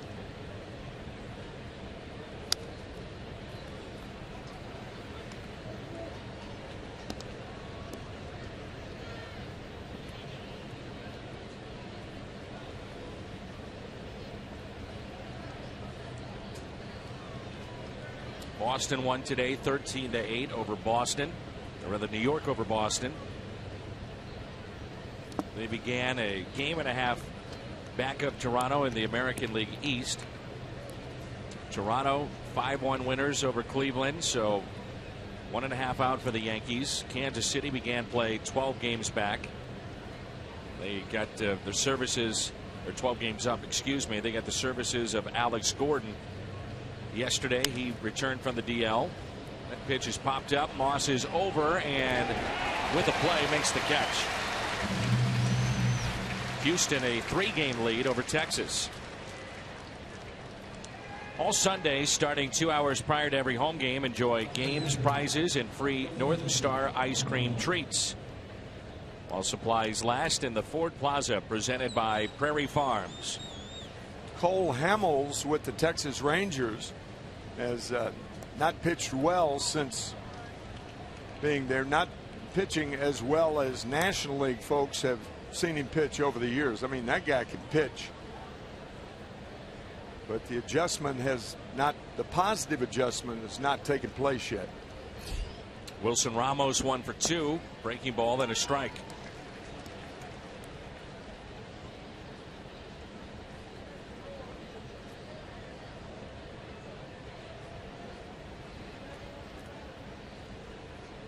She's having a little fun. Yes, she is.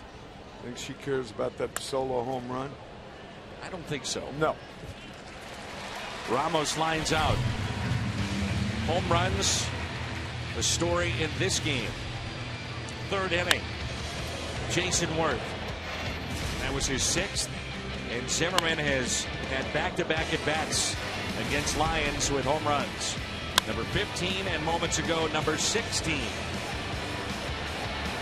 It adds up to a 3-2 Washington. Here's Tony Cruz. Ray Garcia's moved to the on-deck circle. No pinch hit for Tyler Lyons.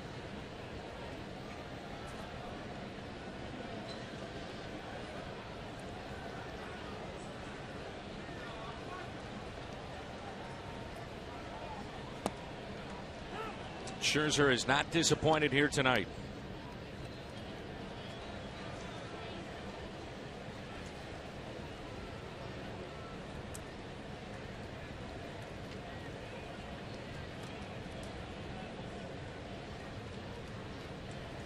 Here's an 0-2 to Cruz, who is singled tonight.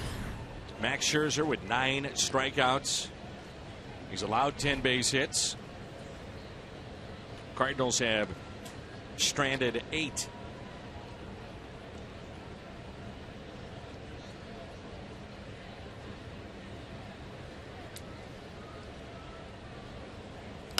Cruz back to Scherzer. Lobs it over to first. 1 away. As promised earlier in the game, we have selected the Data Strong fan photo of the game. Tweet your strongest fan photos to the hashtag MWDataStrongFan, presented by T-Mobile. You know, it's interesting to note that prior to this year, Max Scherzer had 1 complete game in his major league career. It's hard to imagine. He has 3 this year, including the no-hitter. But at no time, postseason, regular season, 1 complete game coming into this year. A power pitcher that certainly could go deep into games. But it does give you an idea of the specialization of the game now, too. No, sure. The line on Tyler Lyons: 6 innings, 6 hits, struck out 6. Gave up the 3 home runs, all solo shots. Garcia lifts a fly ball to left. And the catch is made. Espinosa.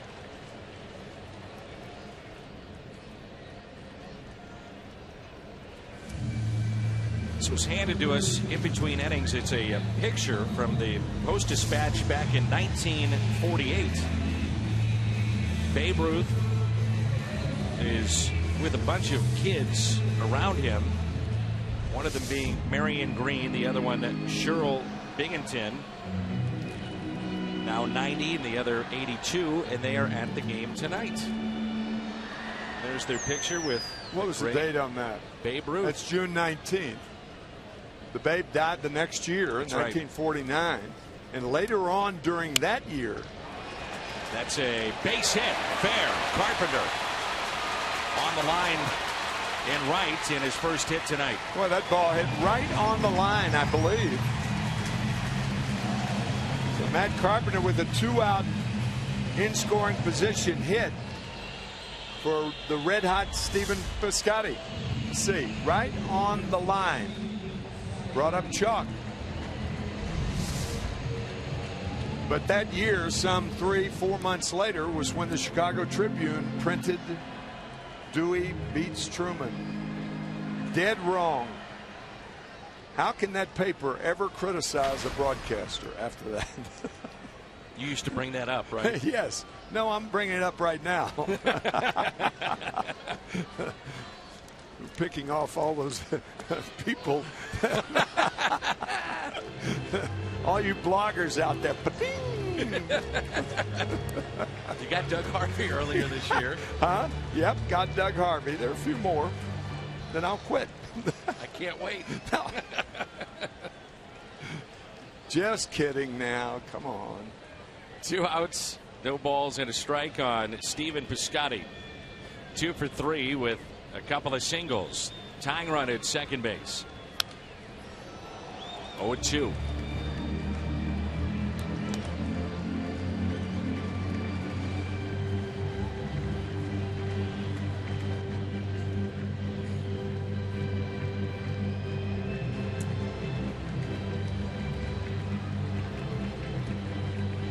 Thornton at lefty getting loose in the pen for the Nationals. Matt Thornton, they have 4 lefties now in their bullpen.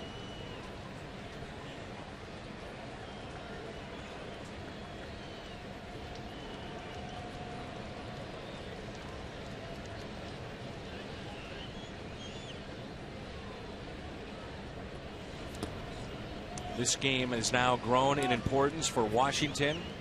Mets post a victory tonight, 9-4 over the Phillies. They just wrapped up. So as we speak, the Nationals are 7 games back.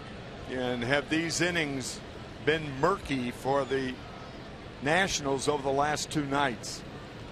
Cardinals will try to make it murkier even more so tonight.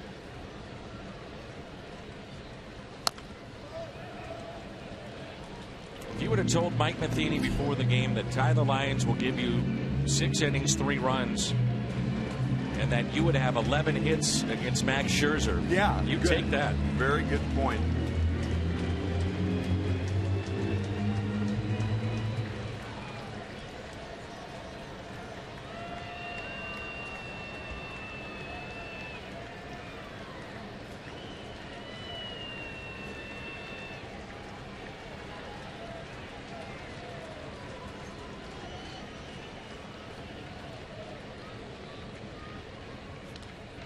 Little check swing that gets away. Ramos throws to first, and what a play. My gosh. Talk about a recovery. Throwing on your heels really to first base over the head of Piscotty. Man. Check this out. Little hesitation by Piscotty. He had no idea where the ball was. Good play by Ramos to recover. Out. And now Miguel Sokolovich, our Chevy called to the pen. 22nd appearance. He's done a pretty good job. Mike Matheny's gotten good service out of guys like Sam Tuibalala, Sokolovich, Mitch Harris, winner of last night's game. Here's Danny Espinosa to lead off the top of the 7th. Trying to bunt his way on up the first base line and foul. The Hyundai pitch arsenal. One thing we've seen from him this year when he's been up, and he's done a very nice job, as Tim mentioned, but a good changeup.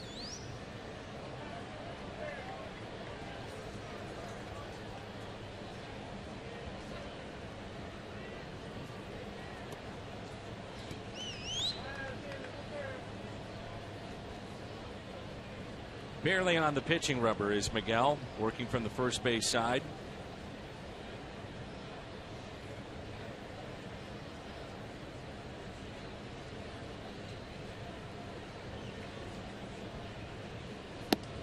For a changeup, Tim, to be effective, and we saw it with Marco Gonzalez, there needs to be that discrepancy between the fastball and the changeup.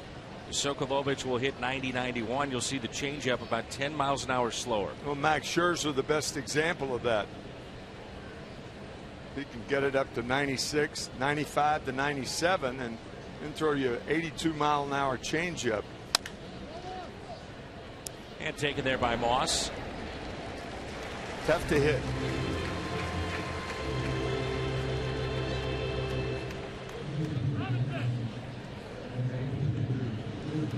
So that'll be it for Scherzer. And Clint Robinson will be the pinch hitter.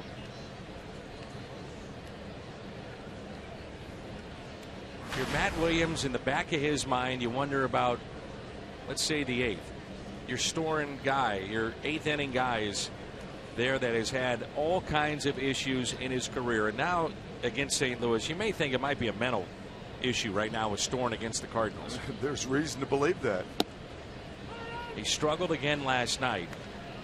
Thornton getting loose. Jansen pitched in back-to-back games, was ineffective. But just trying to get to Papelbon will be interesting to watch. A lot to read in body language.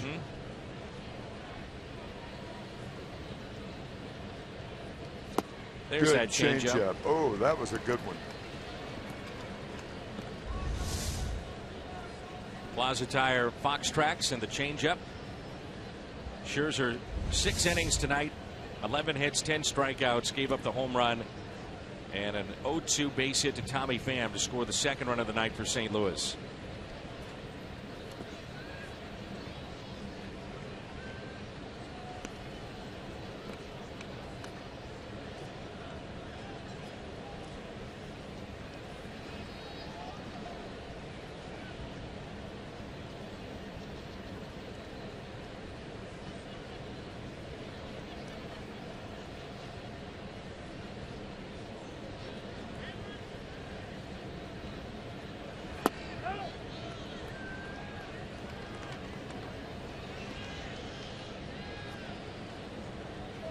Three straight changeup tries. They were good ones, but 2 were balls. It's 2 balls, 2 strikes. Outfield is straight away. And again, another changeup. 4 in a row. That's when you have confidence in that changeup. 4 in a row. See Carpenter well off the line at third. Moss on the line at first.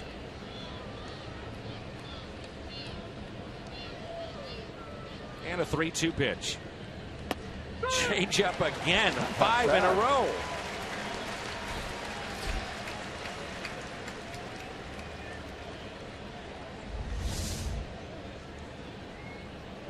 That is confidence.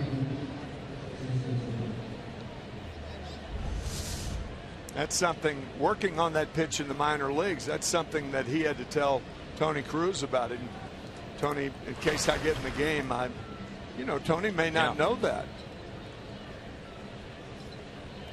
It's always more important to know your pitcher than the opposite hitters. Jason Worth is homered tonight on a 2-2 pitch back in the third. Change up again.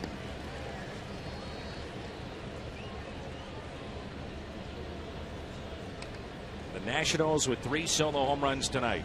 Worth in the third and Zimmerman in the fourth and again in the sixth. They lead it 3-2.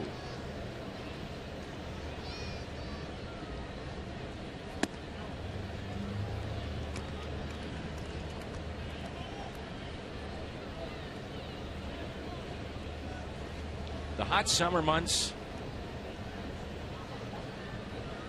that can't be comfortable. The beard, the hair. Oh man.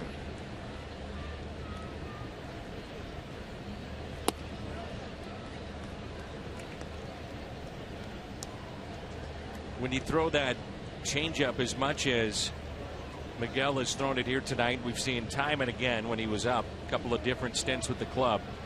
I also would question if there's a lack of confidence in your fastball. I don't think so. I think it's more the latter, or the earlier.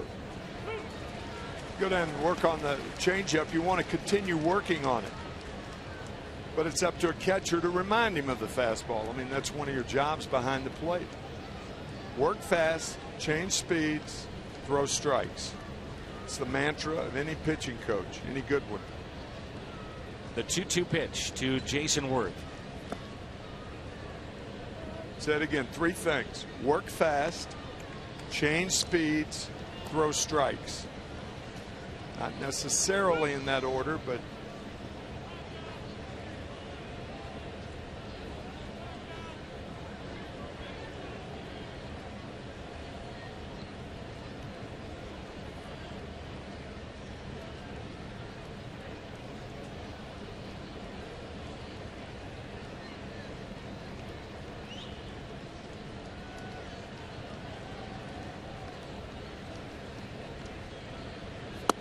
got him with the strikeout. that's what you get when you throw a lot of changeups. Late inning magic in game 3. Who knows? Hayward from game number 1. Peralta, a couple of key hits. And Brandon Moss, ERA, our Chevy called to the pen. And you wonder if he'll have the entire inning when you've got Peralta, then Moss. So 2 of the 3 will be from the left side. I would think so. He's in there for at least 3 hitters. First pitch, little squibber hit left side. Yunel Escobar, 1 away. They're legends, icons, and warriors. Starting next month, 2 of the biggest names in the UFC will face off as coaches. Interim featherweight champion Conor McGregor and Uriah Faber join an all-new season of The Ultimate Fighter. Mayhem begins Wednesday, September 9th, only on Fox Sports 1. I was dead wrong. The right-hander's coming in to pitch to Johnny Peralta. I thought if Hayward would have reached, he'd go to the right-hander, and he didn't. Yeah. So back to the bullpen they go. Yeah, it would make sense to leave him in there with Brandon Moss on deck. And he'll get Johnny Peralta here.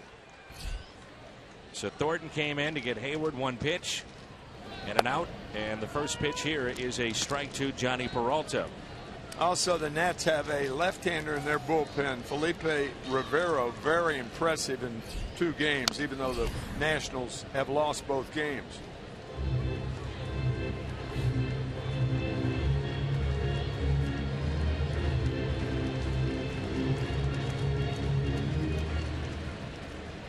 Oh, 1-2 the count.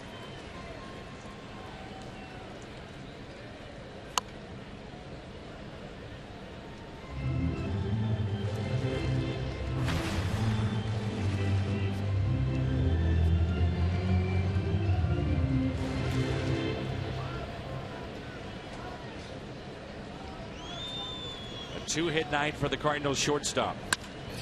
Make it a 3-hit night. And once again, the tying run is aboard. Sometimes, Dan, your stuff is so good that you think you can finish guys off without tantalizing them first. This ball right down the pipe. It's a pitch thrown as though the count were 2-0 instead of 0-2. And Peralta, as professional a hitter as there is in either league, doesn't make mistakes on those cookies. And now Moss, who's homered tonight. Yeah, more times than not, you would see a right-hander maybe throw a slider or a pitch off the plate. Yeah, tantalize him a little bit. That pitch right down Broadway. Moss a base hit into left. Here we go again. Brandon Moss with a 2-hit night. And Tommy Pham, who tied the game up briefly back in the 5th, has a chance to tie it up again.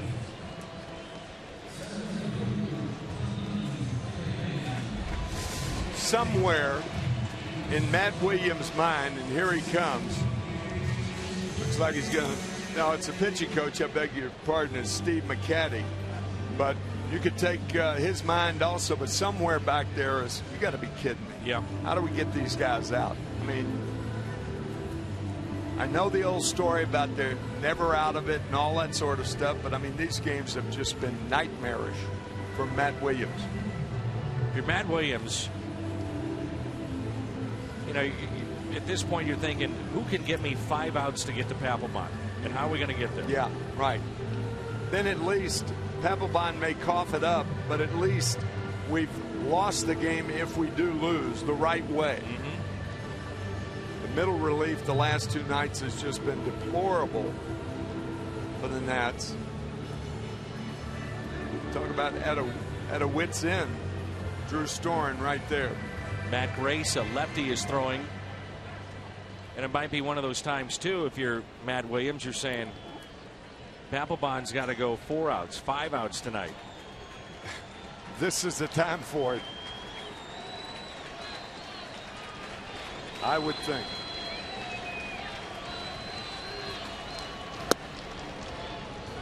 Strike 1 on Pham. It was an 0-2 pitch by Scherzer and a soft liner into right. Led to a 2-out RBI to tie it up at 2. For Pham, it was his 6th this year.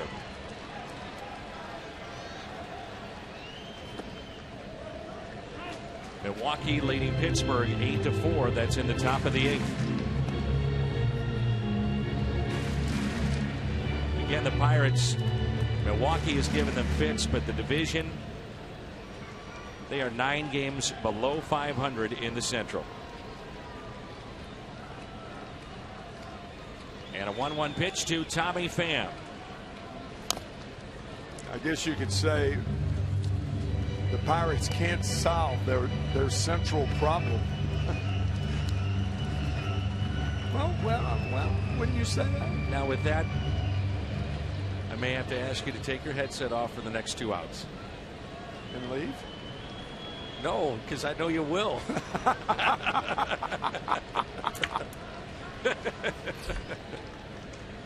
Here's a 1-2.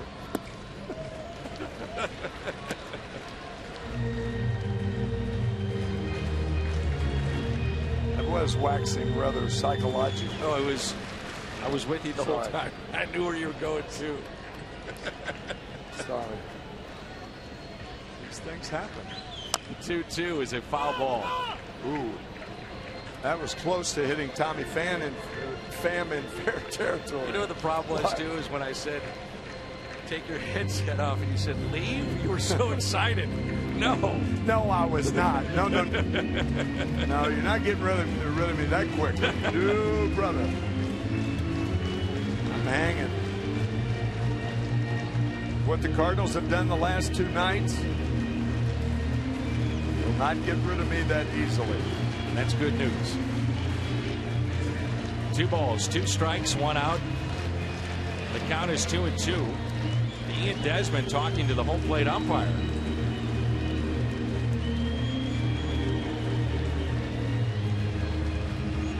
That's a new one.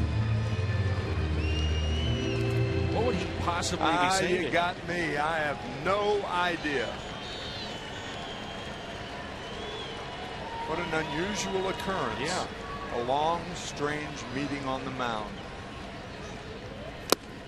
Strikeout of Pham. Now do they go back to the bullpen and a left-hander to face Wong? You'd think that they would. And as we say that, Matt Williams, long walk out to the mound. So he'll go to his bullpen, and Matt Grace will face Colton Long when we come back. Tall lefty and Matt Grace. Our Chevy call to the pen, just his 18th appearance, the high ERA in 12 innings. And Dan, this is a curious choice right here. I mean, Matt Grace was in the minor leagues last night. He was just called up today. You've got one of the electric arms in the game in the left-hander, Rivero. Felipe Rivero. You know, it might work out for the Nats, but a curious choice nonetheless. Wong, base hit into center. Throw to the plate, not in time, and this game is tied. Wong delivers.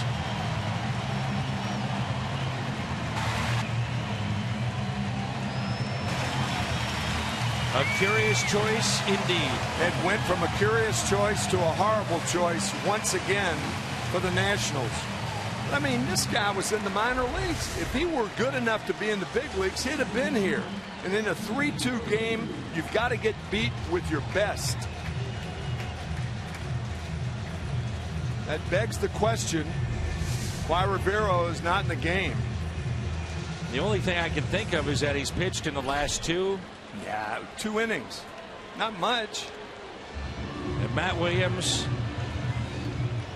back to his bullpen with the right-handed hitting Tony Cruz coming up.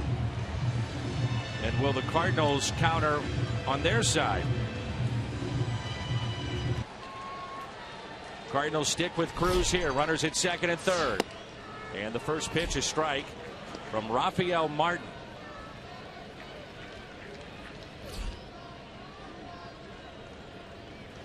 Martin, 5 appearances, ERA of 9.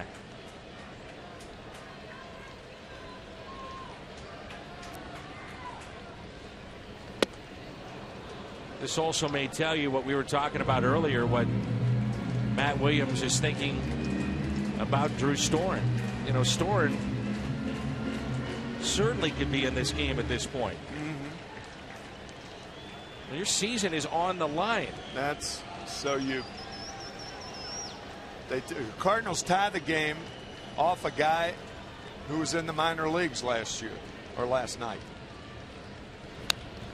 Fouled back by Cruz, who singled off of Max Scherzer to right field back in the second. He is struck out, grounded out. It also brings up the point with your conversation with John Mozeliak last night, talking about changing that rule of bringing up everybody in September, and the temptation for managers in the pennant race using guys who were in the minor leagues instead of the guys up here. If you deplete the guys who are up here, I can understand it. In the 14th inning to try to win a game, and Tim, not in the 7th. And let's talk about, you know, why not Rivero? Well, we said maybe back-to-back nights, but if your season's on the line, you don't think you can get one out from him when you need one it? hitter, right? The 1-2 pitch to Tony Cruz, and a strikeout. Cardinals strand 2, but they pick up a big base hit from Colton Wong. It comes with 2 outs. It scores Johnny Peralta. The comeback Cardinals are at it again. And the first pitch is strike, and he'll get 2, 3, and 4 in this lineup. So Chevy called to the pen, and Mike Matheny using Broxton in more of these high leverage situations. And why not? He's earned it. He certainly has.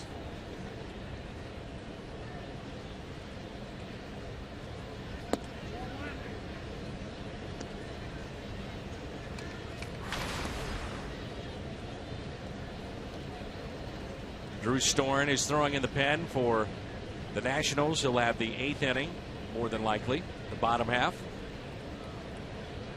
And a 1-1 pitch. 1 ball, 2 strikes.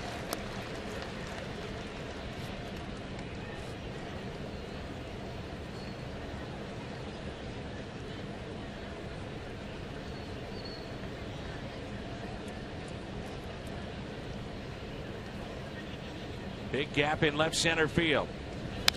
Fouled back by Rendon. We saw over the weekend in San Francisco, bases loaded situation. Broxton got a strikeout, and the last pitch that he threw in that particular night was 97. That was the hardest pitch he had thrown all year.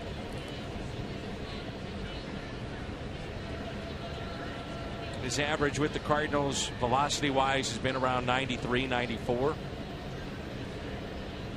And a 1-2. when you look at Jonathan, what's more important than his velocity, even though that 97-mile-an-hour fastball was pretty impressive, but more importantly on a consistent basis is if the ball maintains its heavy appearance to the hitter. Much more important than speed is what the ball does when it's on the fat part of the bat.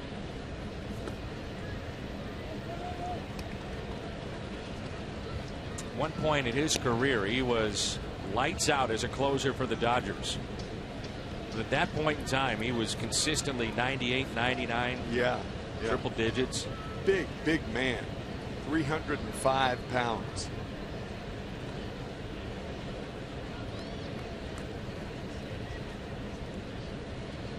The 2-2. Be careful here with Rendon. Just 3 home runs this year, but the reason why is he's dealt with injuries, in particular with his knee. This is a very good player at the plate.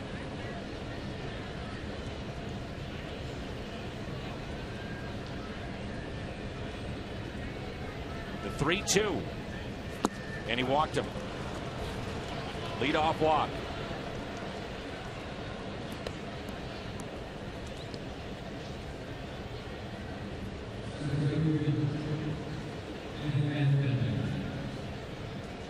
Brings in Matt Dendecker. And remember, Bryce Harper lifted in this game with a glute injury, so that is huge. Not facing Harper in this spot. You get Dendecker, the former Met. Possibility of a bunt right here, but if you do that, the Cardinals will walk Zimmerman, pitch to Escobar.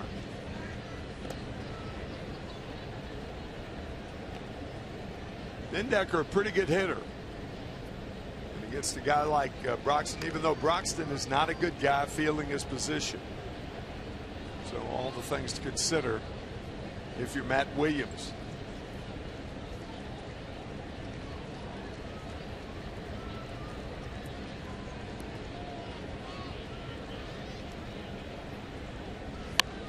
And the bunt is down. It's up the first base line. Moss to Colton Wong. And Rendon is in scoring position. You wouldn't think there's any chance you'd pitch to Ryan Zimmerman. Way he's swinging the bat. Not after what he has done his last 2 times up in this 3-game series. The only bright spot for the Nats. Zimmerman with a pair of home runs tonight, and 4 of them in the 3 games of this series.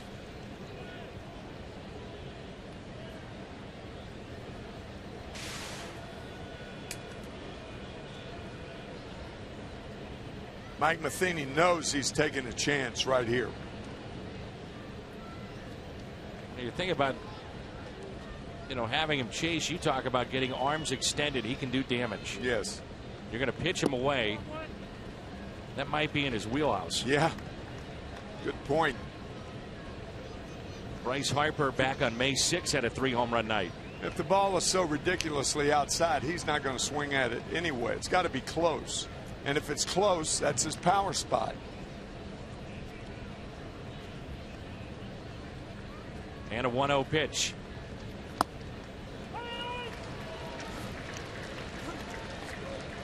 I don't know about you or our viewers, but I am really surprised Cardinals are pitching to Zimmerman here. Yeah, I am too. He's 2 for 8 with 3 strikeouts against Jonathan Broxton.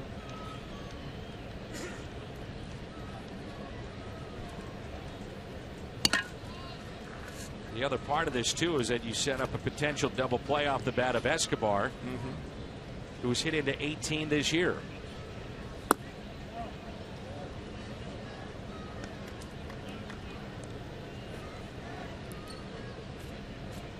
Two and 1 the count.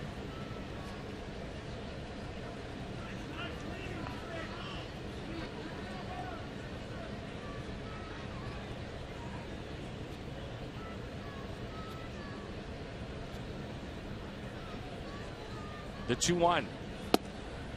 2-2. Sometimes if you're a power hitter and you're on fire, you're looking to be pitched around, and you end up taking a ball that you'd normally hammer. That last pitch was an example of that. No, it's going through your mind. What are they trying to do to me? Are they going to pitch to me? Or?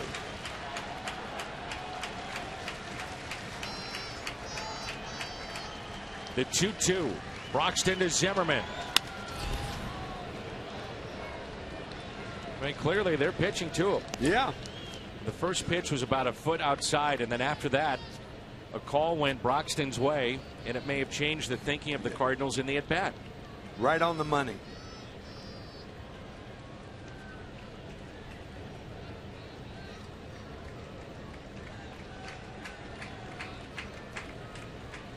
The go-ahead run at second base. The 2-2 pitch to Zimmerman. Hits it down the right field line and a base hit. Off the sidewall, and a run will score. On his way to second base and in with a double. They pitched to him and they got burned. 4-3 Washington. I think your point about Escobar is an excellent point. 18 double plays on the year. But this slider just hanging right there, and Ryan Zimmerman, who loves the ball away. Not likes it, he loves the ball away. Which was the other part of the equation we talked about. Yes, right.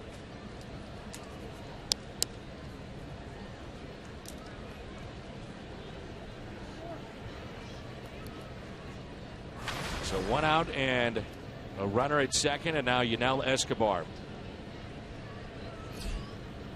Ryan Zimmerman, 3 RBIs on the night. The 18 double plays that Escobar has hit into, that's a team high as well. So if you would have pitched around Zimmerman, you certainly would have understood why. And if you got burned on it, you got burned on it. Well, that's one of the reasons that we didn't think Dendecker was going to be bunting, because you end up taking Zimmerman's bat out of the lineup. But Mike Matheny chose to pitch to him, and the Nats take the lead once again.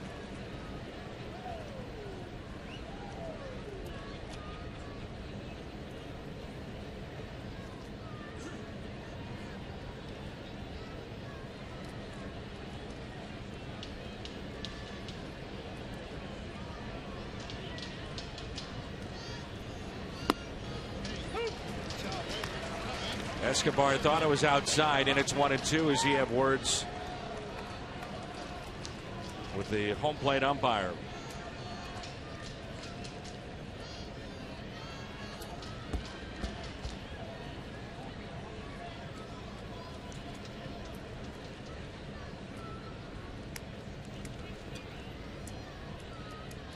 The 1-2 and a strikeout of Yunel Escobar.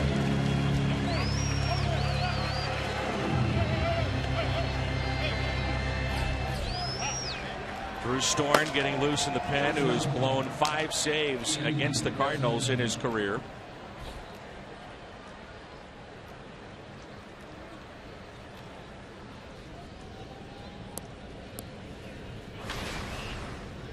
And Ian Desmond will be the hitter.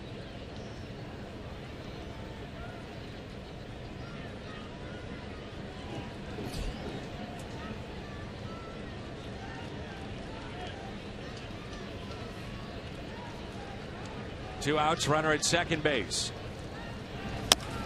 Chopped off the plate. Tough here for Carpenter, no play. And an infield hit for Ian Desmond, and Wilson Ramos will be the hitter.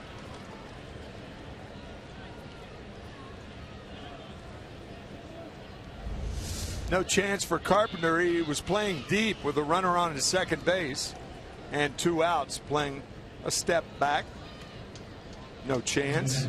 Fake, and then looked at third in case Zimmerman rounded the bag. Infield hit for Desmond.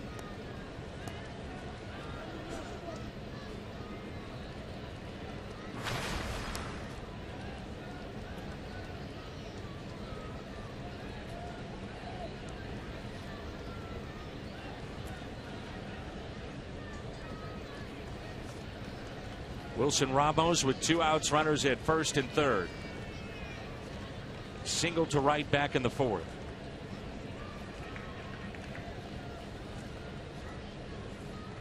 First pitch to him. Strike 1.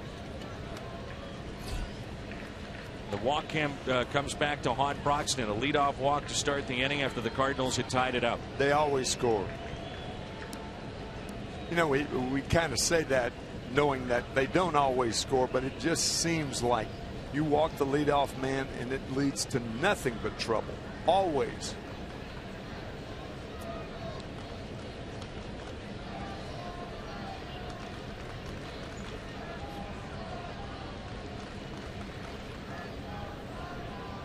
Here's an 0-1 pitch. See where Desmond started towards second base. If he would have continued, he would have swiped that bag easily. He has 12 steals this year. 1 ball, 1 strike. The Cardinals, by the way, will have a pinch hitter, then the top of the lineup coming up. So the Nationals will still have to go through the heart of the Cardinals order before this one is through. The 1-1 pitch.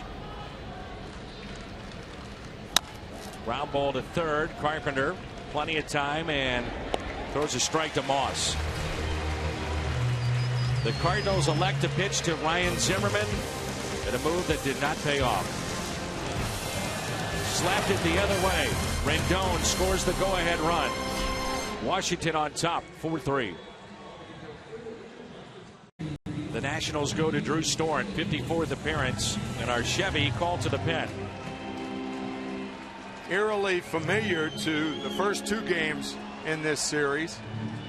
The Nats, once again,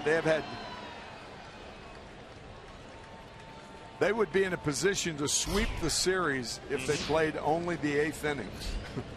And that's they've been ahead in all the 8th innings. And it's worth repeating. The franchise, the Expos, moved to Washington, began play in 05. There you see after the trade what he's done.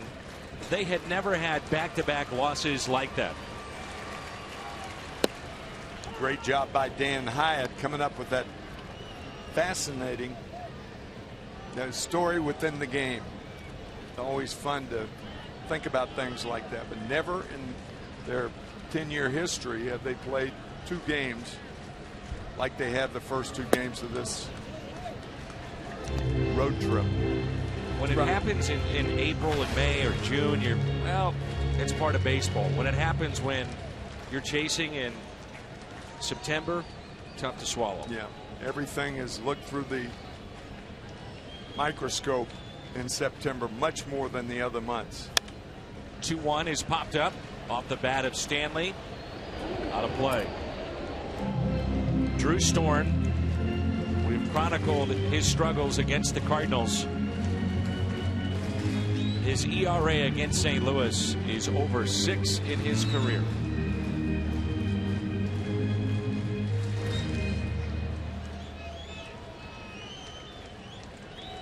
Pete Kozma had that dramatic hit in 2012. Cardinals last year got to him. I think David Bell may be talking, if Stanley gets on, you're the runner. 3-2.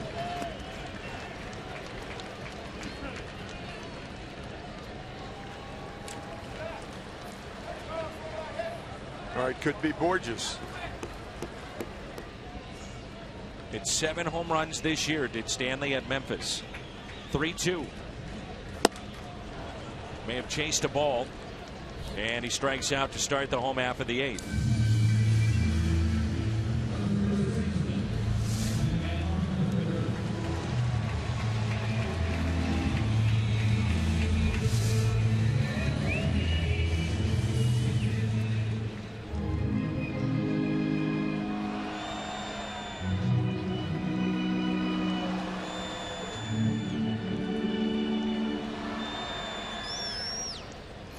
This game has been played so methodically, hasn't it? The moves that have been made are so methodical. I don't know a better word to to describe this game. Think about how Matt Williams dealt with the seventh. It was batter to batter with every matchup. Yeah, right.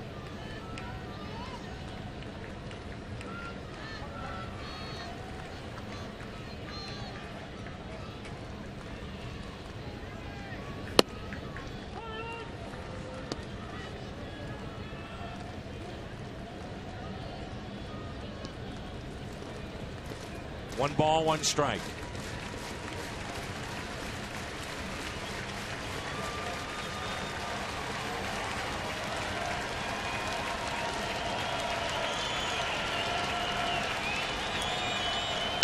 I mean, just look at that seventh inning there for Matt Williams. Used 3 different pitchers to get 3 outs. Thornton, Trinan, Martin. Now it's Storen here in the 8th. Crowd tonight of 41,489.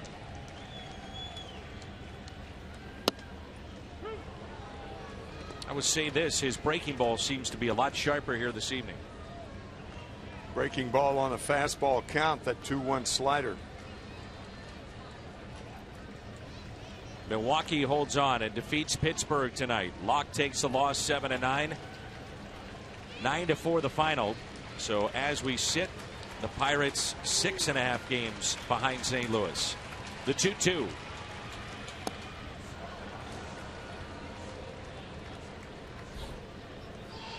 Two strikeouts for Drew Storen.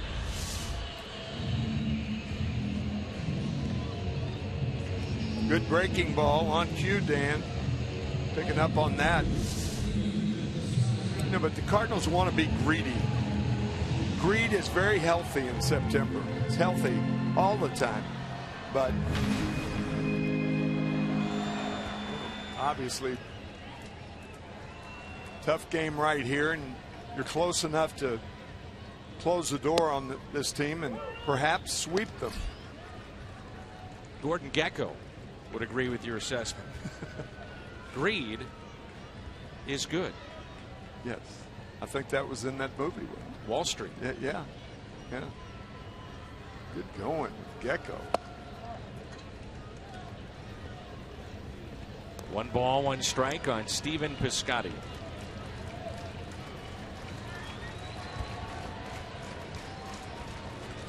Two hits tonight, 2 strikeouts. Outfield is deep. 1-2.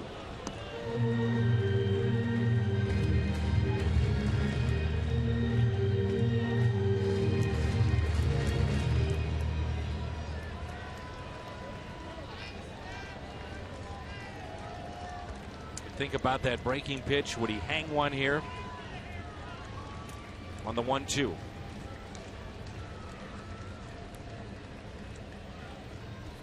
Fastball fouled back.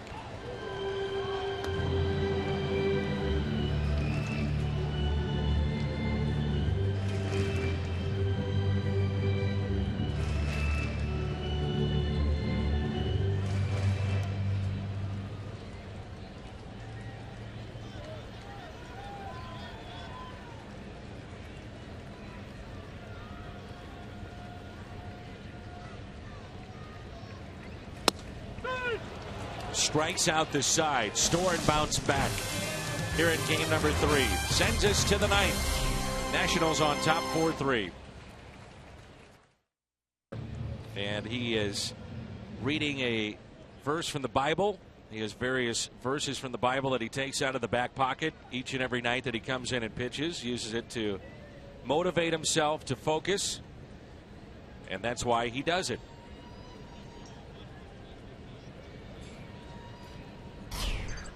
Here's Danny Espinosa.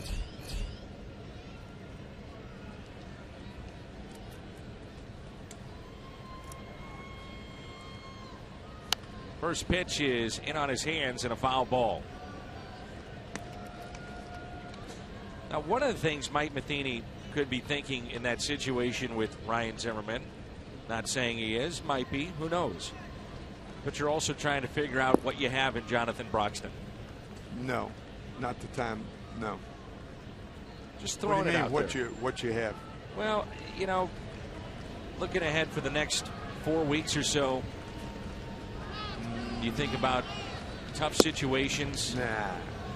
No. No, I'm not saying I disagree with you. I'm just saying maybe one of the things he's thinking about.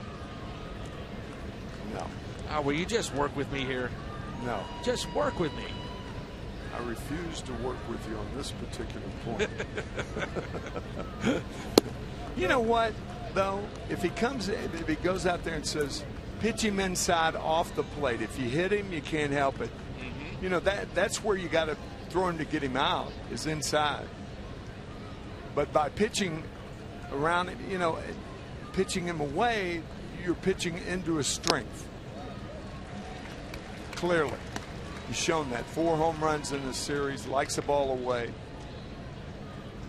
So, and there you have it. No, I don't agree with.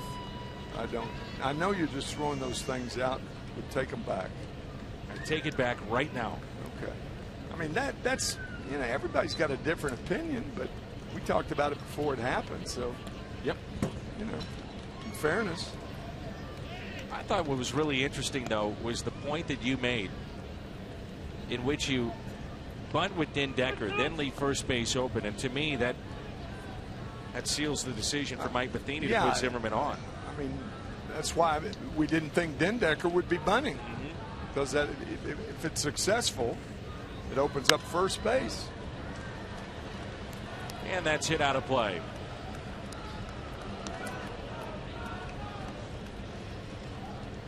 Been an up and down year for Steve Cishek. Began this season as the closer in Miami, then at one point sent down trying to get right, comes back up, and with St. Louis it's been a little up and down too.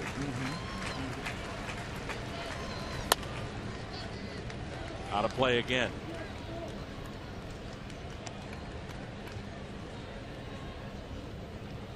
The picture on the video board here at the ballpark is Danny Espinosa with one of the great mustaches you'll find.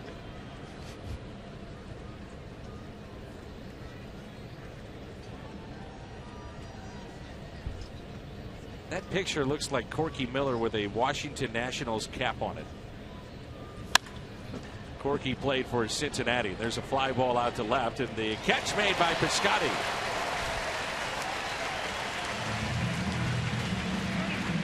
I can't even comment on that. I don't know Corky Miller. This idea with Piscotty, who is a very good outfielder, he never panics. That's the one thing that you can see about his personality that makes him that type of ball player. He never gets flustered. Does things as easily as anybody on the Cardinal roster. Very smooth, good athlete, but you don't really know it by watching him, because everything's so easy, appears to be so easy. Doesn't show a lot of emotion either. No, good or bad. Well, there was the Big Red Machine, by the way, in Cincinnati. Great era of baseball, and then there was the Corky Miller era. Corky was after that era? Yes, he was. Yeah. Obviously, it stood out for you. Catcher in their system for a number of years. Up and down, up and down. Was he a teammate of Gene Locklear, perhaps? The outfielder, the fourth outfielder, who is a Native American, by the way, and is doing portrait painting in New Mexico right now, and it's unbelievably successful. How would you know that? I've kept up with Gene Locklear. I really like this guy. Gene Locklear was a fourth outfielder for the Cincinnati Reds, and he does, I mean, his paintings are worth a lot of money. He's really a very successful artist, yes. I think it's Santa Fe. Could be Taos. I'm not sure. But I remember Gene Locklear because he did a post-game interview with Al Michaels at the time doing the Cincinnati Reds. And Al asked him to sum up the game. And he said, Al, you can sum it up in one word. You never know.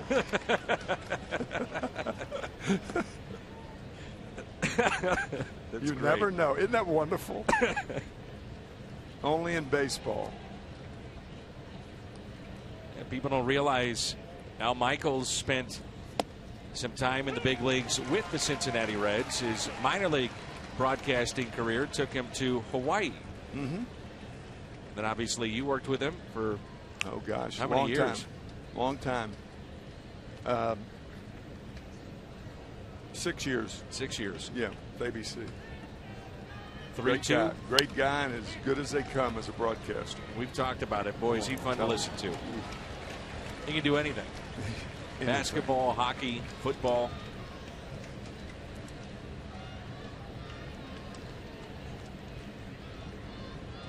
And that call of 1986 in the home run. Dave Henderson off of Donnie Moore. Angels and Red Sox. That famous home run. There's a strikeout of Dan Uggla.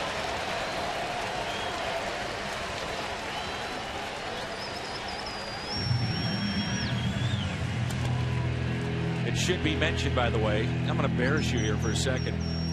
You always get mad at me when I say these things, but it should be mentioned in Al Michaels' book. He said the two best analysts he ever worked with, John Madden, Tim McCarver.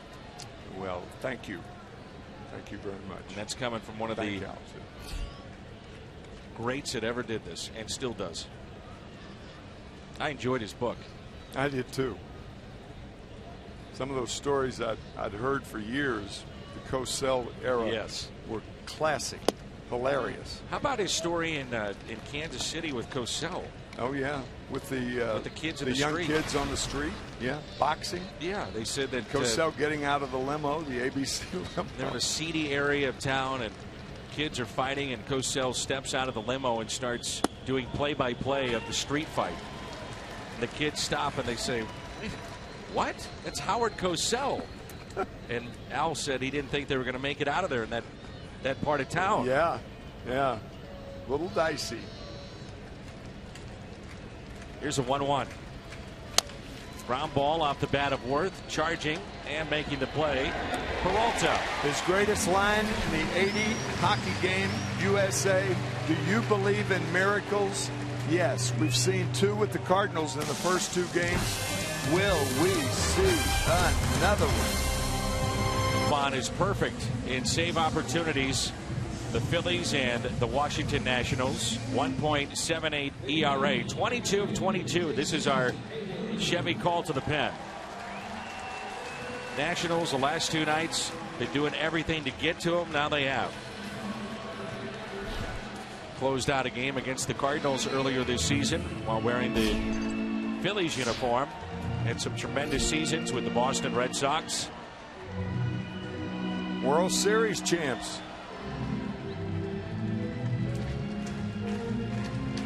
That dance on the infield, that was funny. That was after the Red Sox they broke the slump from in 2004. Had not won since 1918, 96 years. And Papelbon was part of it. First pitch to Hayward. And a strike at the knees.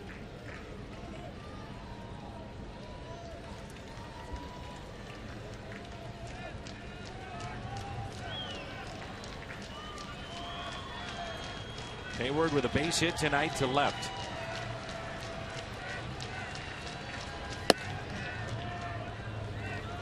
And remember, back in the late, I'd say 2008, 2009, the big talk around the Red Sox was whether or not to make Papelbon a starter. Yeah. Yeah. There was talk about that. Trevor Rosenthal, we hear that. Eventually could start at some point in his career. Something he would like to do.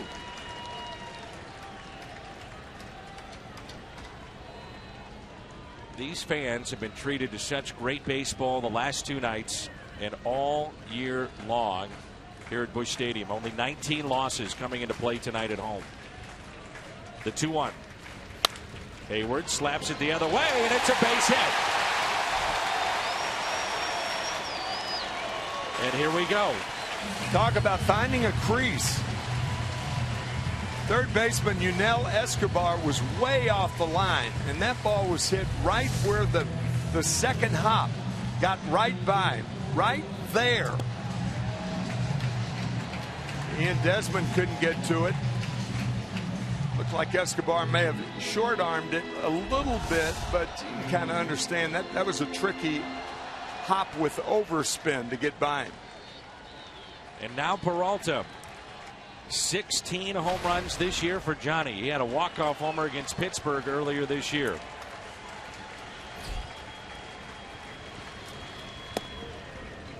Hayward started towards second base. If he kept going, he's in scoring position. He had a tremendous jump. Peralta just 2 for 13 against Papelbon.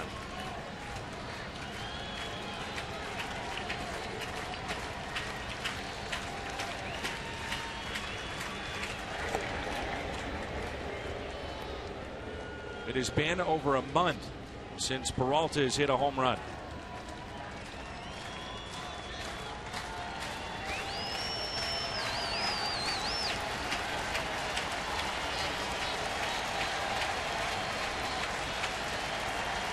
One pitch.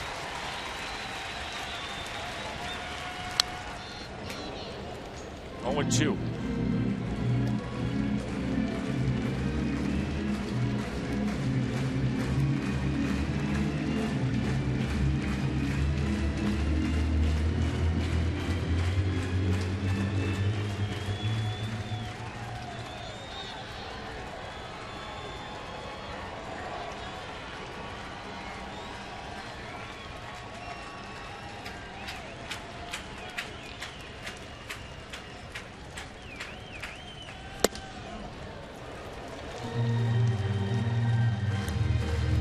What makes Hayward reluctant to run here is it's the 9th inning.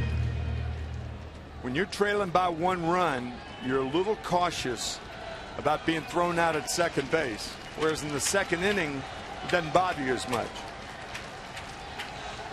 You may remember the first World Series the St. Louis Cardinals won, 1926. And in the 7th game with 2 outs and Babe Ruth on at first base, he was thrown out trying to steal, and the series was over. It seems like that's like the poster child for anybody on first, you know, in the 9th inning of an important game. The 1-2. Peralta with a high fly ball into right center. Hayward got back to the bag to tag up, but stays put. 1 down.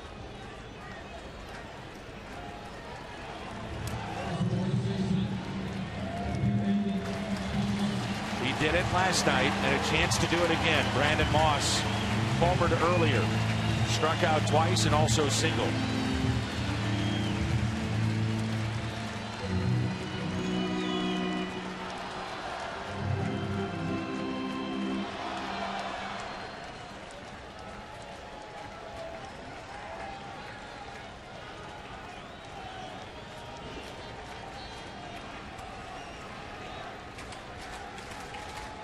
Hayward is running, and the pitch is driven into right. Hayward stopped at second, now on his way to third. Moss a 3-hit night. He didn't pick up the ball again. It almost cost him. He went for the decoy of shortstop Ian Desmond. You've got to pick up the ball. Some runners think that it slows them down. When you look back toward home, it doesn't. When you think about it, if you can't run in a straight line and look back,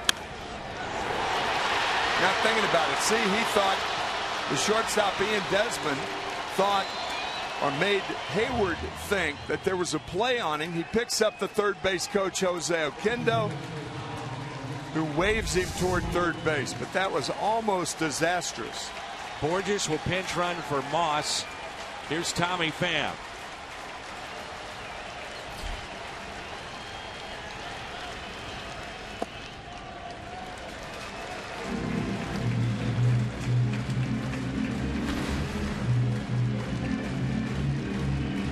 Borges would run, it almost seems like the Nationals would give him second base. Maybe with Pham hitting. I know that sounds strange with him representing the winning run.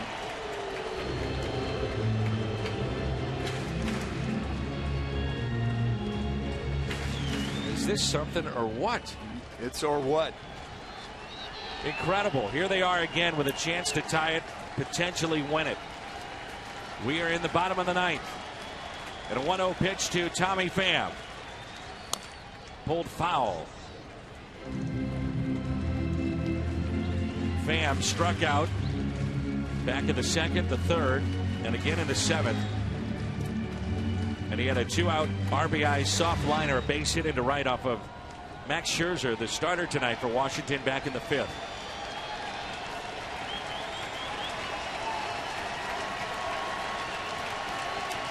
Little bigger lead this time for Borges. He is running. No chance would Ramos have had. Pham, of course, taking a shot. I think it's interesting if the Nationals are in double play depth. If Borges is running, that changes their strategy on a ground ball to an infielder. They may have to come home because Borges will be at second base. That's the advantage the Cardinals have in sending Borges. Leaning, not running, and a ball. 2-2.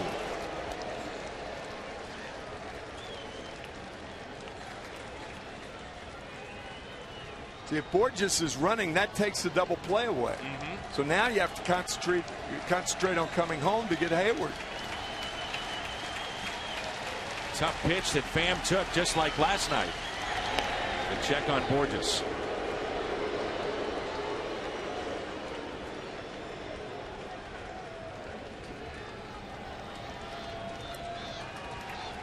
Jose trying to explain all those things briefly to Hayward.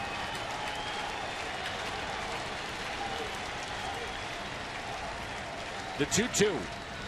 Pham strikes out. Oof.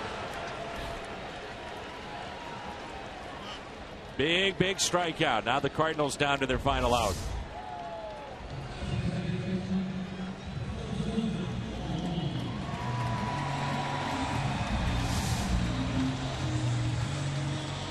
Colton Wong with 3 hits tonight. Tony Cruz on deck.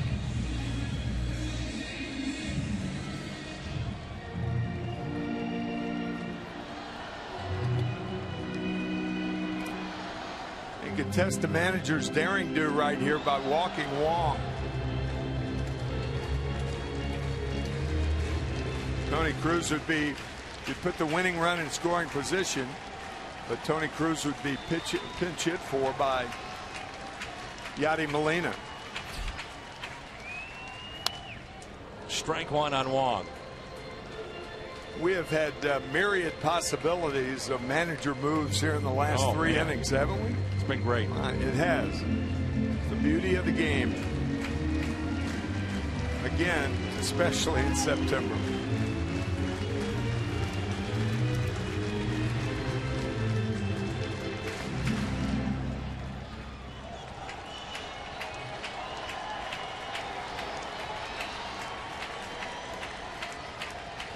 The 0-1-2, Colton Wong. Little chopper, slowly hit right side. Race to the bag, and Papelbon is there. And the Nationals salvage a game in this series. They hold on for the 4-3 win. Ryan Zimmerman, a big night for Washington. Their leader with a couple of home runs, a double, and 3 RBIs. Hit 4 homers in this series. He's our Budweiser player of the game. Boy, 3 great games against the Nationals. Just a terrific series overall. So the Nationals pick up a win in this series. The final of 4-3. Pat and Ricky standing by. They've got all the highlights, news around the league, and a look and a breakdown of this game.